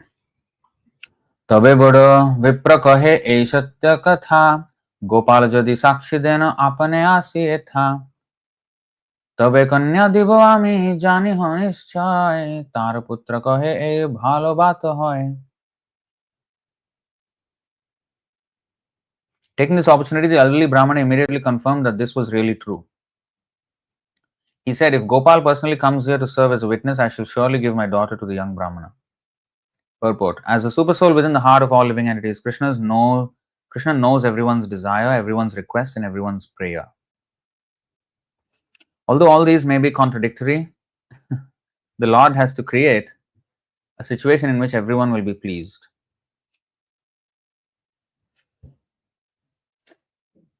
So everybody comes to Krishna with their own requests, their own desires, their own prayers. And they may even contradict each other, all these prayers. And the Lord has to create a situation in which everyone will be pleased. This is an instance of a marriage negotiation between an elderly Brahmana and a youthful one. The elderly Brahmana was certainly willing to give his daughter in charity to the young Brahmana, but his son and relatives became impediments to this transaction. The elderly Brahmana considered how to get out of the situation and still offer his daughter to the young Brahmana. His son, an atheist and a very cunning fellow, was thinking of how to stop the marriage. The father and son were thinking in a contradictory way. Yet Krishna created a situation wherein they agreed. They both agreed that if the Gopal deity would come and serve as a witness, the daughter would be given to the young Brahmana. See, even the son also agreed. So you see how Krishna made it. बड़ विप्रेर मने कृष्ण बड़ दयावान अवश्य मोर वाक्य Teh करिबे प्रमाण. The elderly Brahmana thought, since Lord Krishna is very merciful, he will certainly come to prove my statement. See, he had full confidence. पुत्रेर मने प्रतिमाना आसिबो साक्षी दिते এই বুদ্ধে দুইজন হইলা সম্মতে. The atheistic son thought it is not possible for Gopal to come and bear witness. Thinking thus, the father and son agreed. So this can be actually compared to Arjuna and Duryodhana when Krishna, they both approached Krishna when the war was impending, the Kurukshetra war. They both approached Krishna for help. And when they reached Krishna's room, Krishna was laying down and he was resting. And they both waited in the same room.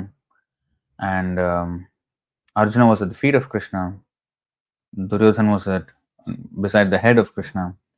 So when Krishna woke up, he saw Arjuna first and then Duryodhana beside him. So he said to Arjuna, "Oh, you both came to see me. Oh, you both must be wanting my help. But I saw Arjuna first when I woke up, so I will ask um, his request first. But I want to help both of you. So I'll do like this. I will be on one side of the battle. I will be in one army, and my army, Yadav Sena, will be in the will fight for another army. But I will not fight. I will be on one side. I will not fight. My army will be on the other side, but they will fight. And my army warriors are extremely qualified and great. So which one you want? Arjuna, I will give you the first chance to pick. Arjuna immediately said, Krishna, I want you. You don't need to fight anything, you just be with me. Then Duryodhan was thinking, huh, okay, I thought I almost lost it because I did not get the first chance to choose, but I got what I wanted. I would have chosen the army anyway. And Arjuna, he he he would have chosen Krishna anyway. So although he gave a choice, because of their own dispositions, there wasn't a choice in their own head. Krishna gave them a choice, but in their head there was no choice because of their own disposition. Because Arjuna was a devotee, he would always choose Krishna. Because Duryodhan was a non-devotee, he would always not choose. He would always choose according to his own material calculation. So even though both approached Krishna, even though he was not a devotee, he approached Krishna because he was not devoted to Krishna. He wanted the material thing and he got it. So Krishna fulfilled both of their thing as if they both had a choice. So here also, the son and the father had full confidence in the deity that he will come and save my promise and my religious principle. And the son was confident that the deity will not work. No more, okay, this will be settled very easily. Okay, very good. Let him have his sentimental attachment, whatever. And this is not going to happen. So my thing is, so both agreed that Gopal will come and let Gopal come and bear witness, and I will also agree, he said. So you see how Krishna manipulated the whole situation. छोट विप्र बोले छोट विप्र बोले पत्र करो लिखन पुनः जन नाही चले ए सब वचन. The young Brahmana took this opportunity to speak. Please write this down on paper in black and white so that you may not again change your word of honor. See, this time he was also smart. I don't want any further this thing. You all have heard what the son said and the father said. Let us write this down black and white on paper so that this is proof. तबे सब लोक में ले पत्र लिखिल दुहार सम्मतिल या मध्यस्थ राखिल. All the assembled people got the statement down in black and white and taking the signatures of agreement from both of them served as the mediators. तबे छोट विप्र कहे सुनो सर्वजन ए विप्र सत्यवाक्य धर्म परायण. The young Brahmana then said, will all you gentlemen present please hear me? This elderly Brahmana is certainly truthful and is following religious principles. स्ववाक्य छाड़िते इहार नाहि कभु मन स्वजन मृत्यु भय कहे असत्य वचन. So you see, although he accused the elderly Brahmana earlier in the assembly, but you see, he also knows what is exactly going on. He had no desire to break his promise, but fearing that his kinsmen would commit suicide, he deviated from the truth. And if anything, the young Brahmana wanted to save the elderly Brahmana from breaking his promise. इहार पुण्य कृष्णे आनी साक्षी बोलाए बो तबे ए विप्रेर सत्य प्रतिज्ञा राखिबो. By the piety of the elderly Brahmana, I shall call the Supreme Personality of Godhead as witness. Thus I shall keep his truthful promise intact. You see, even now, he's saying by the piety of the elderly Brahmana. What did he say? Ihar punya Krishna ani sakshi bolaivo. Ihar punya. He is not saying my punya. By my power, I will call Krishna. The power of his punya. How humble he was, you see. एट सुनी नास्तिक लोक उपहास करे केहो बोले ईश्वर दयालु आसिते हो पारे. Hearing the emphatic statement of the younger Brahmana, some atheists in the meeting began to cut jokes. However, someone else said, after all, the Lord is merciful and if he likes, he can come. तबे से छोट विप्र गेला वृंदावन दंडवत करी कहे सब विवरण.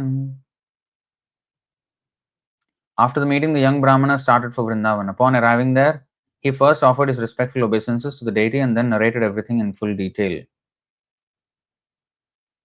ब्रह्मण्य देव तुम्हें बड़ दयामय दुई विप्रेर धर्म राख हैया सदाय.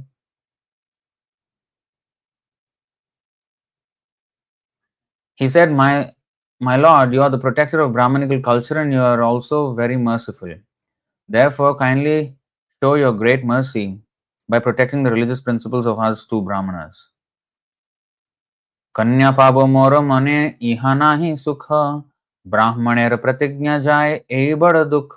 See, this is the real contemplation of the young man. My dear Lord, I am not thinking to become happy by getting the daughter as a bride. I am simply thinking that the Brahmana has broken his promise and that is giving me great pain. You see where his focus was. Purport, it was not at all the intention of the young Brahmana to get the daughter of the elderly Brahmana in marriage and thus enjoy material happiness and sense gratification. It was not for that reason that the young Brahmana went to Vrindavan to ask the Supreme Personality of Godhead to act as a witness.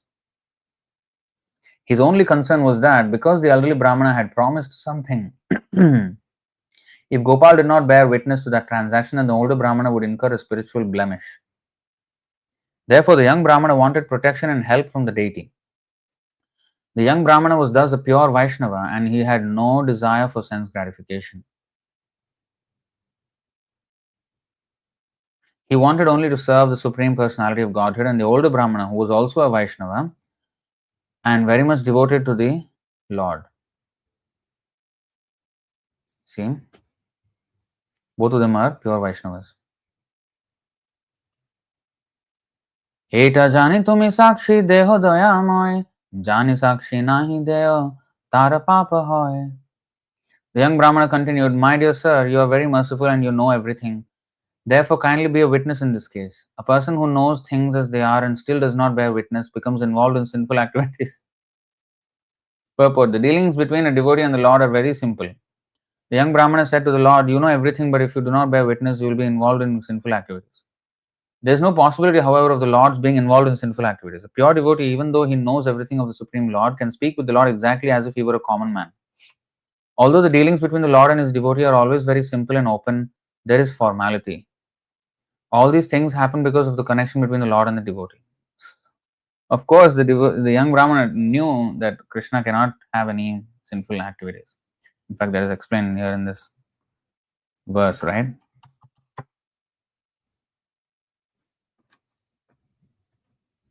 नादत्ते कस्यचित् पापं न चैव सुकृतं विभुः अज्ञानेनावृतं ज्ञानं तेन मुह्यन्ति जन्तवः.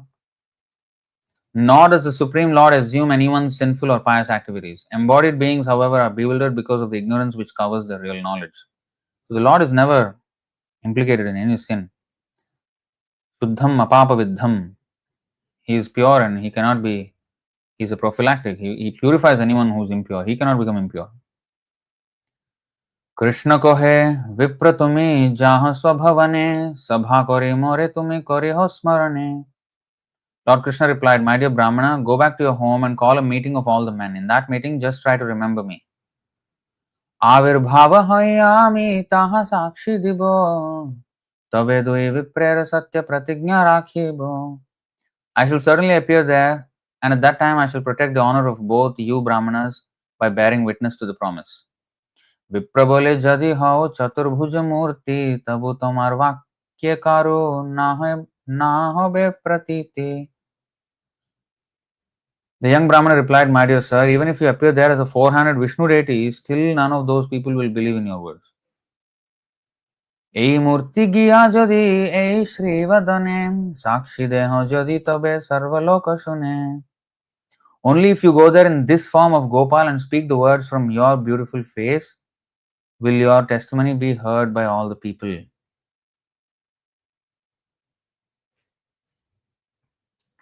कृष्ण कहे प्रतिमा चले कथा ना सुनी विप्र बोले प्रतिमा होया कह के न वाणी. Argument. Lord Krishna said, I have never heard of a deities walking from one place to another. The Brahmana replied, that is true, but how is it that you are speaking to me although you are a deity? प्रतिमानाहि प्रतिमानाः तुमे साक्षात् व्रजेंद्र नंदन विप्रलागे करो तुमे अकार्य करण. My dear Lord, you are not a statue. You are directly the son of Maharaj Nanda. Now, for the sake of the old Brahmana, you can do something you have never done before. Sākṣi-gopāla कहे सुनो हो ब्राह्मण तुम्हारे पाछे पाछे आमे करिबो गमन. Sri Gopalji then smiled and said, my dear Brahmana, just listen to me. I shall walk behind you, and in this way I shall go with you. Purport. The conversation between Lord Sri Krishna and the Brahmana is proof that the Lord in his Archa Murti or form made of material elements is not material, for those elements, although separated from the Lord, are also a part of the Lord's energy, as stated in the Bhagavad Gita. Because the elements are the Lord's own energy, and because there is no difference between the energy and the energetic, the Lord can appear through any element. Just as the sun can act through the sunshine and thus distribute its heat and light, so Krishna, by his inconceivable power, can appear in his original spiritual form in any material element, including stone, wood, paint, gold, silver, and jewels, because the material elements are all his energy. The Shastras warn, Arche Vishnu Shiladheha Naraki Saha. One should never think of the Archa Murti, the deity within the temple, as stone, wood, or any other material element. Because of his advanced devotional position, the younger Brahmana knew that although the deity of Gopal appeared to be stone, he was not stone. He was the son of Nanda Maharaj, Rajendra Nandan himself. As such, the deity could act exactly as the Lord does in his original form as Krishna. Lord Krishna was talking to the young Brahmana just to test his knowledge about the Archa Vigraha. In other words, those who have understood the signs of Krishna, Krishna's name, form, qualities, and so forth, can also talk with the deity. To an ordinary person, however, the deity will appear to be made of stone, wood, or some other material. In the higher sense, since all material elements ultimately emanate from the supreme spiritual entity, nothing is really material. Being omnipotent, omnipresent, and omniscient, Krishna can deal with his devotee in any form without difficulty. By the mercy of the Lord, the devotee knows perfectly well about the Lord's dealings. Indeed, he can talk face to face with the Lord. Now, you may think, or one may think, that when the Lord said, "You just remember me, you go back to your country, and then remember me, and then I will bear witness." Now, a devotee is usually, when the Lord says something, okay, I must do it. But here, he argued back with the Lord. Now, when can we do that? When we should accept, or when can we argue? For us, we have to accept. He is in a different level, so he can speak freely with the deity. When the Lord gives us instructions, then we have to, follow. We cannot negotiate with the Lord. If we try to negotiate, that's actually offensive. But with a pure devotee like him, his request is only spiritually beneficial for everyone. And the Lord was actually also only testing his understanding and his faith in the deity.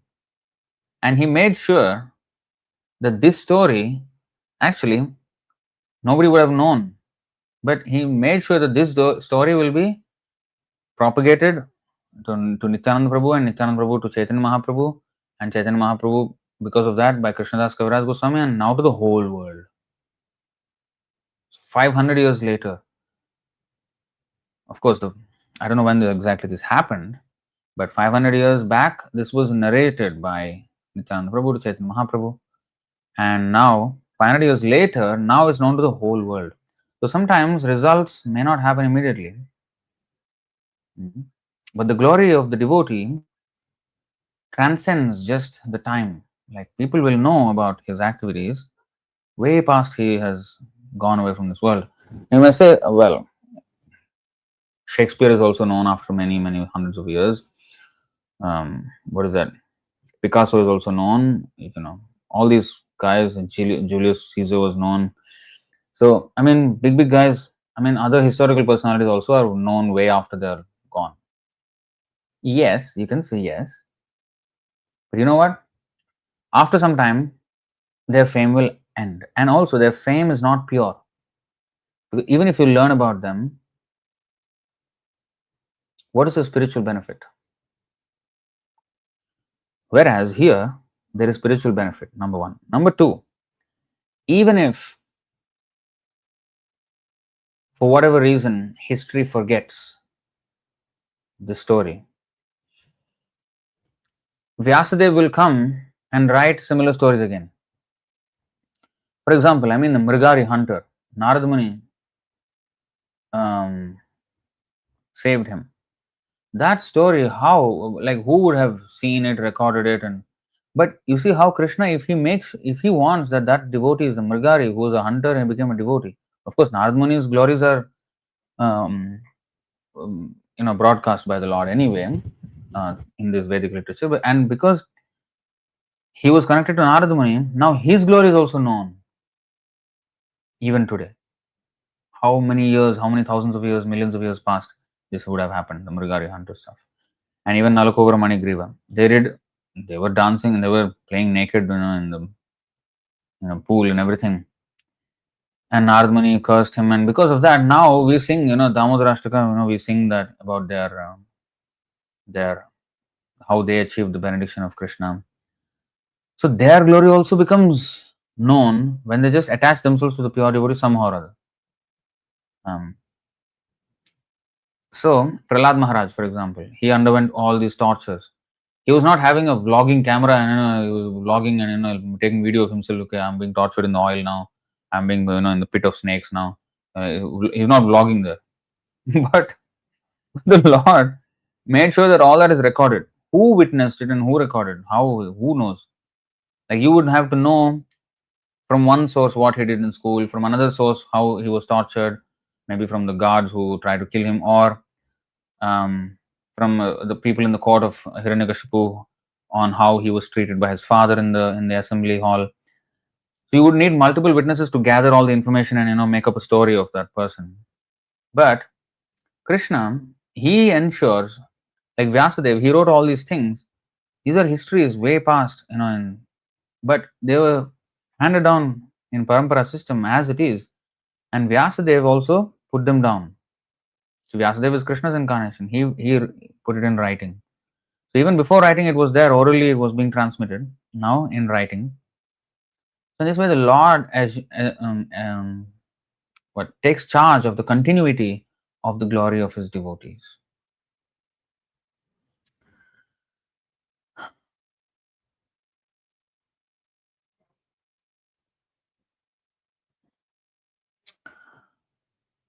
উলটিয়া আমা তুমি না করিহ দর্শনে আমাকে দেখিলে আমি রহিব সে স্থানে. The Lord continued, do not try to see me by turning around. As soon as you see me, I shall remain stationary in that very place. নুপুরের ধ্বনি মাত্র আমার শুনিবা সেই শব্দে আমার গমন প্রতীতি করিবা. You will know that I am walking behind you by the sound of my ankle bells. একশের অন্ন রান্ধি করিহ সমর্পণ তাহা খাইয়া তোমার সঙ্গে করিব গমন. Cook 1 kilo of rice daily and offer it. I shall eat that rice and follow behind you. আর দিন আজ্ঞা মাগি চলিলা ব্রাহ্মণ তার পাছে পাছে গোপাল করিলা গমন. The next day, the Brahmana begged permission from Gopal and started for his country. Gopal followed him step by step. We're already way beyond our time now. But I don't feel like stopping.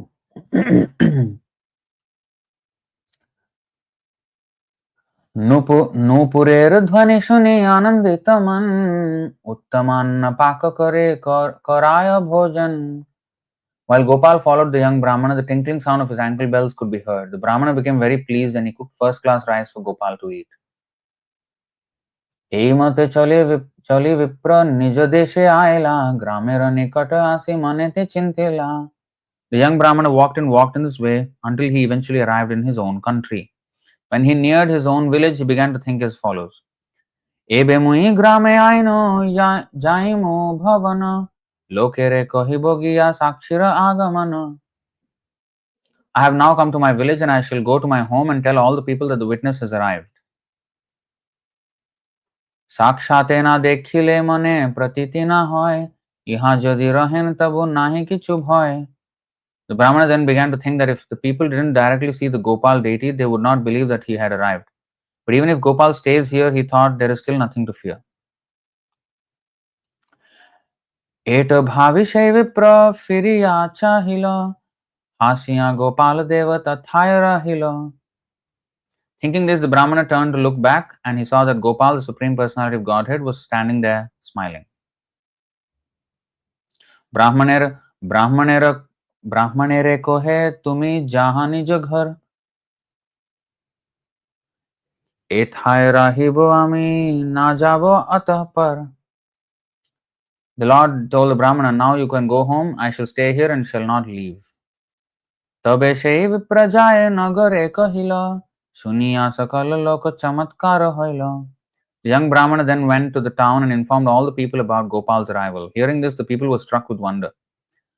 आयलो सकल लोक साक्षी देखी बारे, गोपाल देखिया लोक दंडवत करे. All the townspeople went to see the witness Gopal, and when they saw the Lord actually standing there, they all offered their respectful obeisances. Gopal सौंदर्य देखी लोके आनंदित, प्रतिमा चलिया आइला सुनिया विस्मित. When the people arrived, they were very pleased to see the beauty of Gopal, and when they heard that he had actually walked there, they were all surprised. तबे से बड़ विप्र आनंदित हैया, गोपालेर आगे पड़े दंडवत हैया. Then the elderly Brahmana, being very pleased, came forward and immediately fell like a stick in front of Gopal. I am just imagining what is happening at the place where originally the temple of Gopal was there in Vrindavan. What is that pujari doing? What happened when deity walked and what was he doing? I am just thinking of what is happening there. There's no mention of what happened there and what was the surprise of the pujaris there. And also, the Gopal walking behind this Brahmana, I don't know if anybody saw, because he was passing through such a vast stretch of land to come back to Vidyanagar. So 2000 kilometers, nobody saw. They would have passed by, but I am guessing that nobody else saw the deity walking. Only this Brahmana knew by the tinkling of the ankle bells, but to others, probably he was invisible. I don't know. I don't know if there's a mention of that. सकल लोकेर आगे गोपाल साक्षी दिलो, बड़ विप्र छोट विप्रे कन्यादान कइलो. Thus, in the presence of all the townspeople, Lord Gopal bore witness that the elderly Brahmana had offered his daughter in charity to the young Brahmana. तबे से दुई विप्रे कहिलो ईश्वर, तुमी दुई जन्मे जन्मे आमार किंकर. See, after the marriage ceremony was performed, the Lord informed both Brahmanas, you two Brahmanas are my eternal servants, birth after birth. Not just any pure devotees. They take so two things. So the marriage ceremony was performed, the Lord was informed they are pure devotees, and yet they took many, many births in this material world. Now you may think, like, pure devotee, why is he even taking birth and birth and birth many times? Well, bahuni me vyatitani janmani tavacharjuna, tanyaham veda sarvani natvam vetha parantapa. That is this, the eternal associates of the Lord take birth many times in this material world. But Krishna says, my pure devotee will never come back. What is that? Yad gatva na nivartante tad dhama paramam mama. He promises us that if you come back to me, you will never come back to this material world. But then his pure devotees are coming so many times, birth after birth in this material world. What is going on? Sri Bhagavan vacha bahuni me vyatitani janmani tavacharjuna tanyaham veda sarvani natvam vetha parantapa. Supreme Personality of Godhead said, many, many births, both you and I have passed. I can remember all of them, but you cannot, O subduer of the enemy. So, Krishna also is pure, ultimately, he's supremely liberated, right? He can never be contaminated. But he also took birth. So that's the thing. The birth of the devotee and the birth of Krishna are transcendental. As transcendental. The birth of the devotee is as transcendental as that of Krishna. So, they may come Just like here, Krishna is saying, Arjuna, both you and I have come many times, took many births. I remember all of them, you don't. So similarly, these two Brahmanas take birth after birth as eternal associates of the Lord, Nitya Siddha devotees, to assist in the Lord's pastimes. So that's the point. Here there's a suggestion, I think they travel through remote forests, etc. But still, you can't avoid villages and towns at some point. You cannot avoid all people at all times.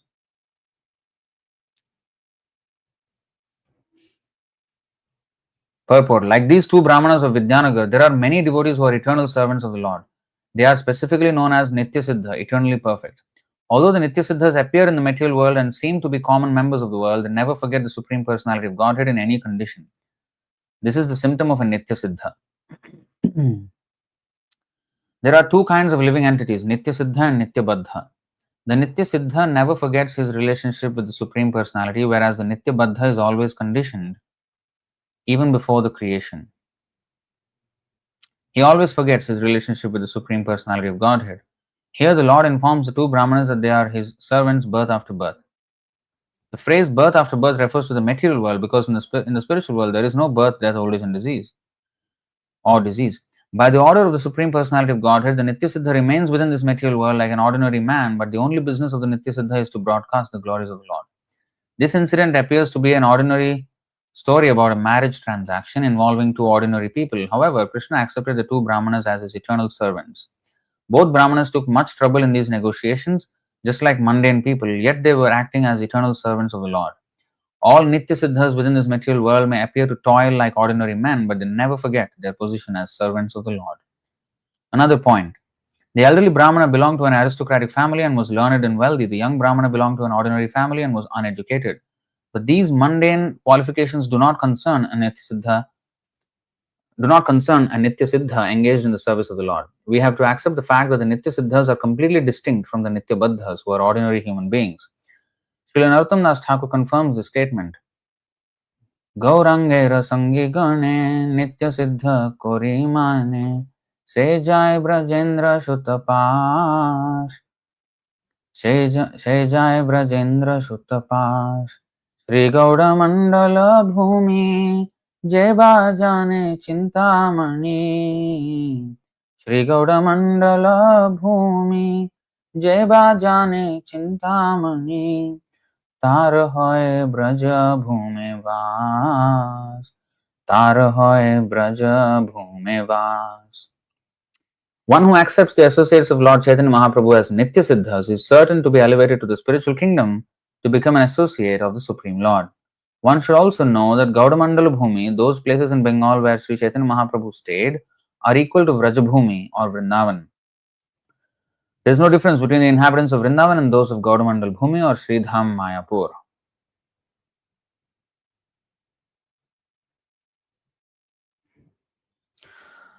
दुहार सत्य तुष्ट होइला दुहे मागवर दुए विप्रवर मागे आनंद अंतर. The Lord continued, I have become very much pleased by the truthfulness of you both. Now you can ask for a benediction. Thus, with great pleasure, the two Brahmanas begged for a benediction. Jadi var dibe tabe rohoe sthane kinkare daya tava sarvaloke jane. The Brahmana said, please remain here so that people all over the world will know how merciful you are to your servants. Sarvaloka jane. Now with their desire, now the whole world knows. Although it happened 500 years or I don't know how many years later, but Gopala rahila duhe kare na sevan dekhite aila sabad desher lokajan. Lord Gopal stayed and the two Brahmanas engaged in his service. After hearing of the incident, many people from different countries began to come to see Gopal. Okay, so I think we will stop it here. The marriage negotiation is settled. Let's see. I think we're almost at the end, right? We are almost at the end. Only how many? Oh, 161. Okay, that's a lot. Okay, I think we will stop it here or where the story ends. Okay, I think we will stop at 134.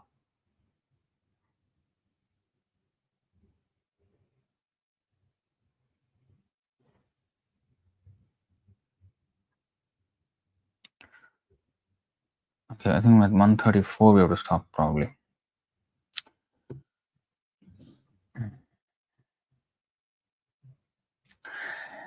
से देशे रे राजा आयलो आश्चर्य सुनिया परम संतोष पायलो गोपाले देखिया. Eventually, the king of that country heard this wonderful story and he also came to see Gopal and thus became very satisfied. मंदिर करिया राजा सेवा चलायला साक्षी गोपाल बोले तार नाम ख्याति होयला. The king constructed a nice temple and regular service was executed. Gopal became very famous under the name of Sākṣi-gopāla, the witness Gopal. এই মত বিদ্যানগরে সাক্ষী গোপাল সেবা অঙ্গীকার করে আছেন চিরকাল. Thus, Sākṣi-gopāla stayed in Vidyanagar and accepted service for a very long time. Purport: this city of Vidyanagar is situated in Trailanga Desha, South India, on the bank of the river Godavari. This is definitely in Andhra. The place where the Godavari flows into the Bay of Bengal is called Kota Desha. The Orissa kingdom was very powerful and Kota Desha was the capital of Orissa. It was then known as Vidyanagar. Formerly, this city was situated on the southern side of the river Godavari. So you see, now it is in Andhra Pradesh. At that time, it was Orissan Empire, much bigger. Even the present day Madras was under the Orissan Empire back in the day. So at that time, King Purushottam Dev managed to control Orissa and appoint a government. The present city of Vidyanagar is on the southeast side of the river, only 20 to 25 miles from Rajahmundry. You see. Now Rajahmundry's name is Rajamahendravaram. But it's still known as Rajahmundry also. This is in Andhra, definitely. Present day Andhra Pradesh.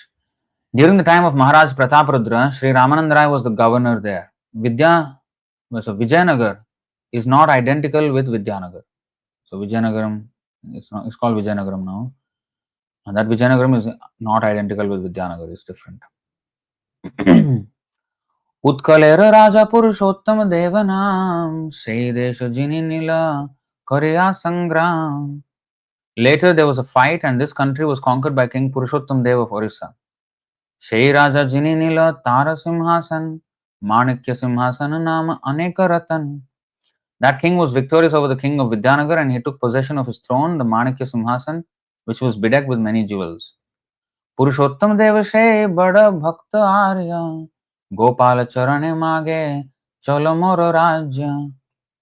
King Purushottam Dev was a great devotee and was advanced in the civilization of the Aryans. He begged at the lotus feet of Gopal, please come to my kingdom.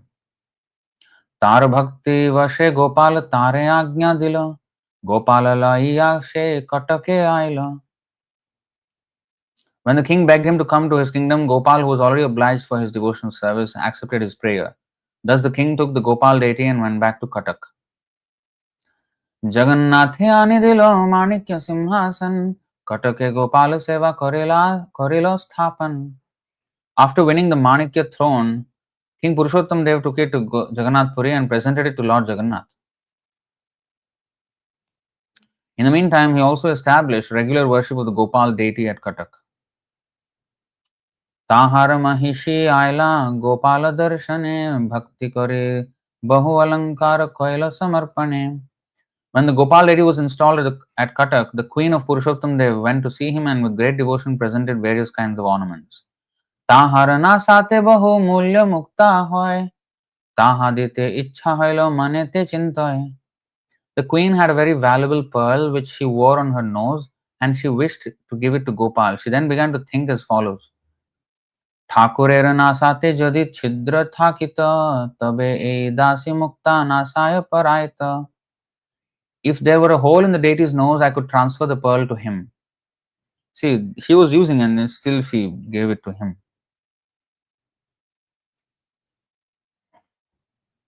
See, the queen was wearing that pearl on her nose and she gave it to Gopal after using herself. Even the Manikya throne was used by the king and that was given to Jagannath. Interesting. Usually, it's never done that way. You cannot use anything before offering to the deity, or use things should not be offered to the deity. So if there were a hole in the deity's nose, I could transfer the pearl to him. Eta chinti namaskare gela svabhavane ratri sheshe gopala tare kohena swapane. Considering this, the queen offered her obeisances to Gopal and returned to her palace. That night, she dreamed that Gopal appeared and began to speak to her as follows. So, obviously, she must be not an ordinary person as well, in order to have this kind of a direct relation with the Gopal deity. बाल्यकाले माता मोर NASA छिद्र करे मुक्ता पराया छिलो बहु जत्न करे. During my childhood, my mother made a hole in my nose and with great endeavor set a pearl there. সেই ছিদ্র অদ্যাপিহ আছয়ে না সাতে সেই মুক্তা পরাহ যাহা চাহিয়া ছদিতে. That very hole is still there and you can use it to set the pearl you desire to give me. स्वप्ने देखी সেই রানী রাজাকে কহিল রাজা সহ মুক্তা লইয়া মন্দিরে আইল. After dreaming this, the queen explained it to her husband, the king. Both the king and the queen then went to the temple with the pearl. परायलो मुक्ता नासाय छिद्र देखिया महामहोत्सव कइलो आनंदित होइया. Seeing the hole in the nose of the deity, they set the pearl there and being very pleased held a great festival. সে হইতে গোপালের কটকেতে স্থিতি এই লাগি Sākṣi-gopāla নাম হইল খ্যাতি. Since then, Gopal has been situated in the city of Katak and he has been known ever since as Sākṣi-gopāla. Nityanand मुखे सुनी गोपाल चरित तुष्ट होइला महाप्रभु स्वभक्त सहित. Thus, Sri Chaitanya Mahaprabhu heard the narration of Gopal's activities. Both he and his personal devotees became very pleased. He heard the narration of Gopal's activities from Nityananda Prabhu. I think we will stop here. Yeah. The next part is like the identity of the Gopal deity with Chaitanya Mahaprabhu. So we will, until 134 we did today. Oh, we did 100 verses today. That's good. Good progress. Okay, any questions or comments? Any relevant questions or comments? So here Madhya 762 is saying Amrita Prabha Bhashya Bhaktivinoda Thakur states Vidyanagar is today known as Porbandar. There is another Porbandar in Western India in the province of Gujarat. Interesting.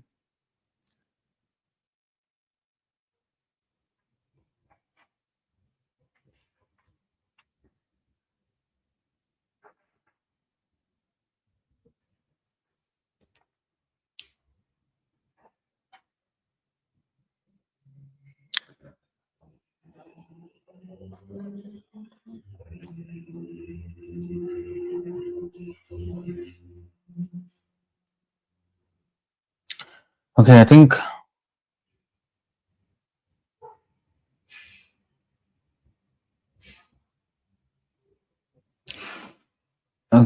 I will stop it here.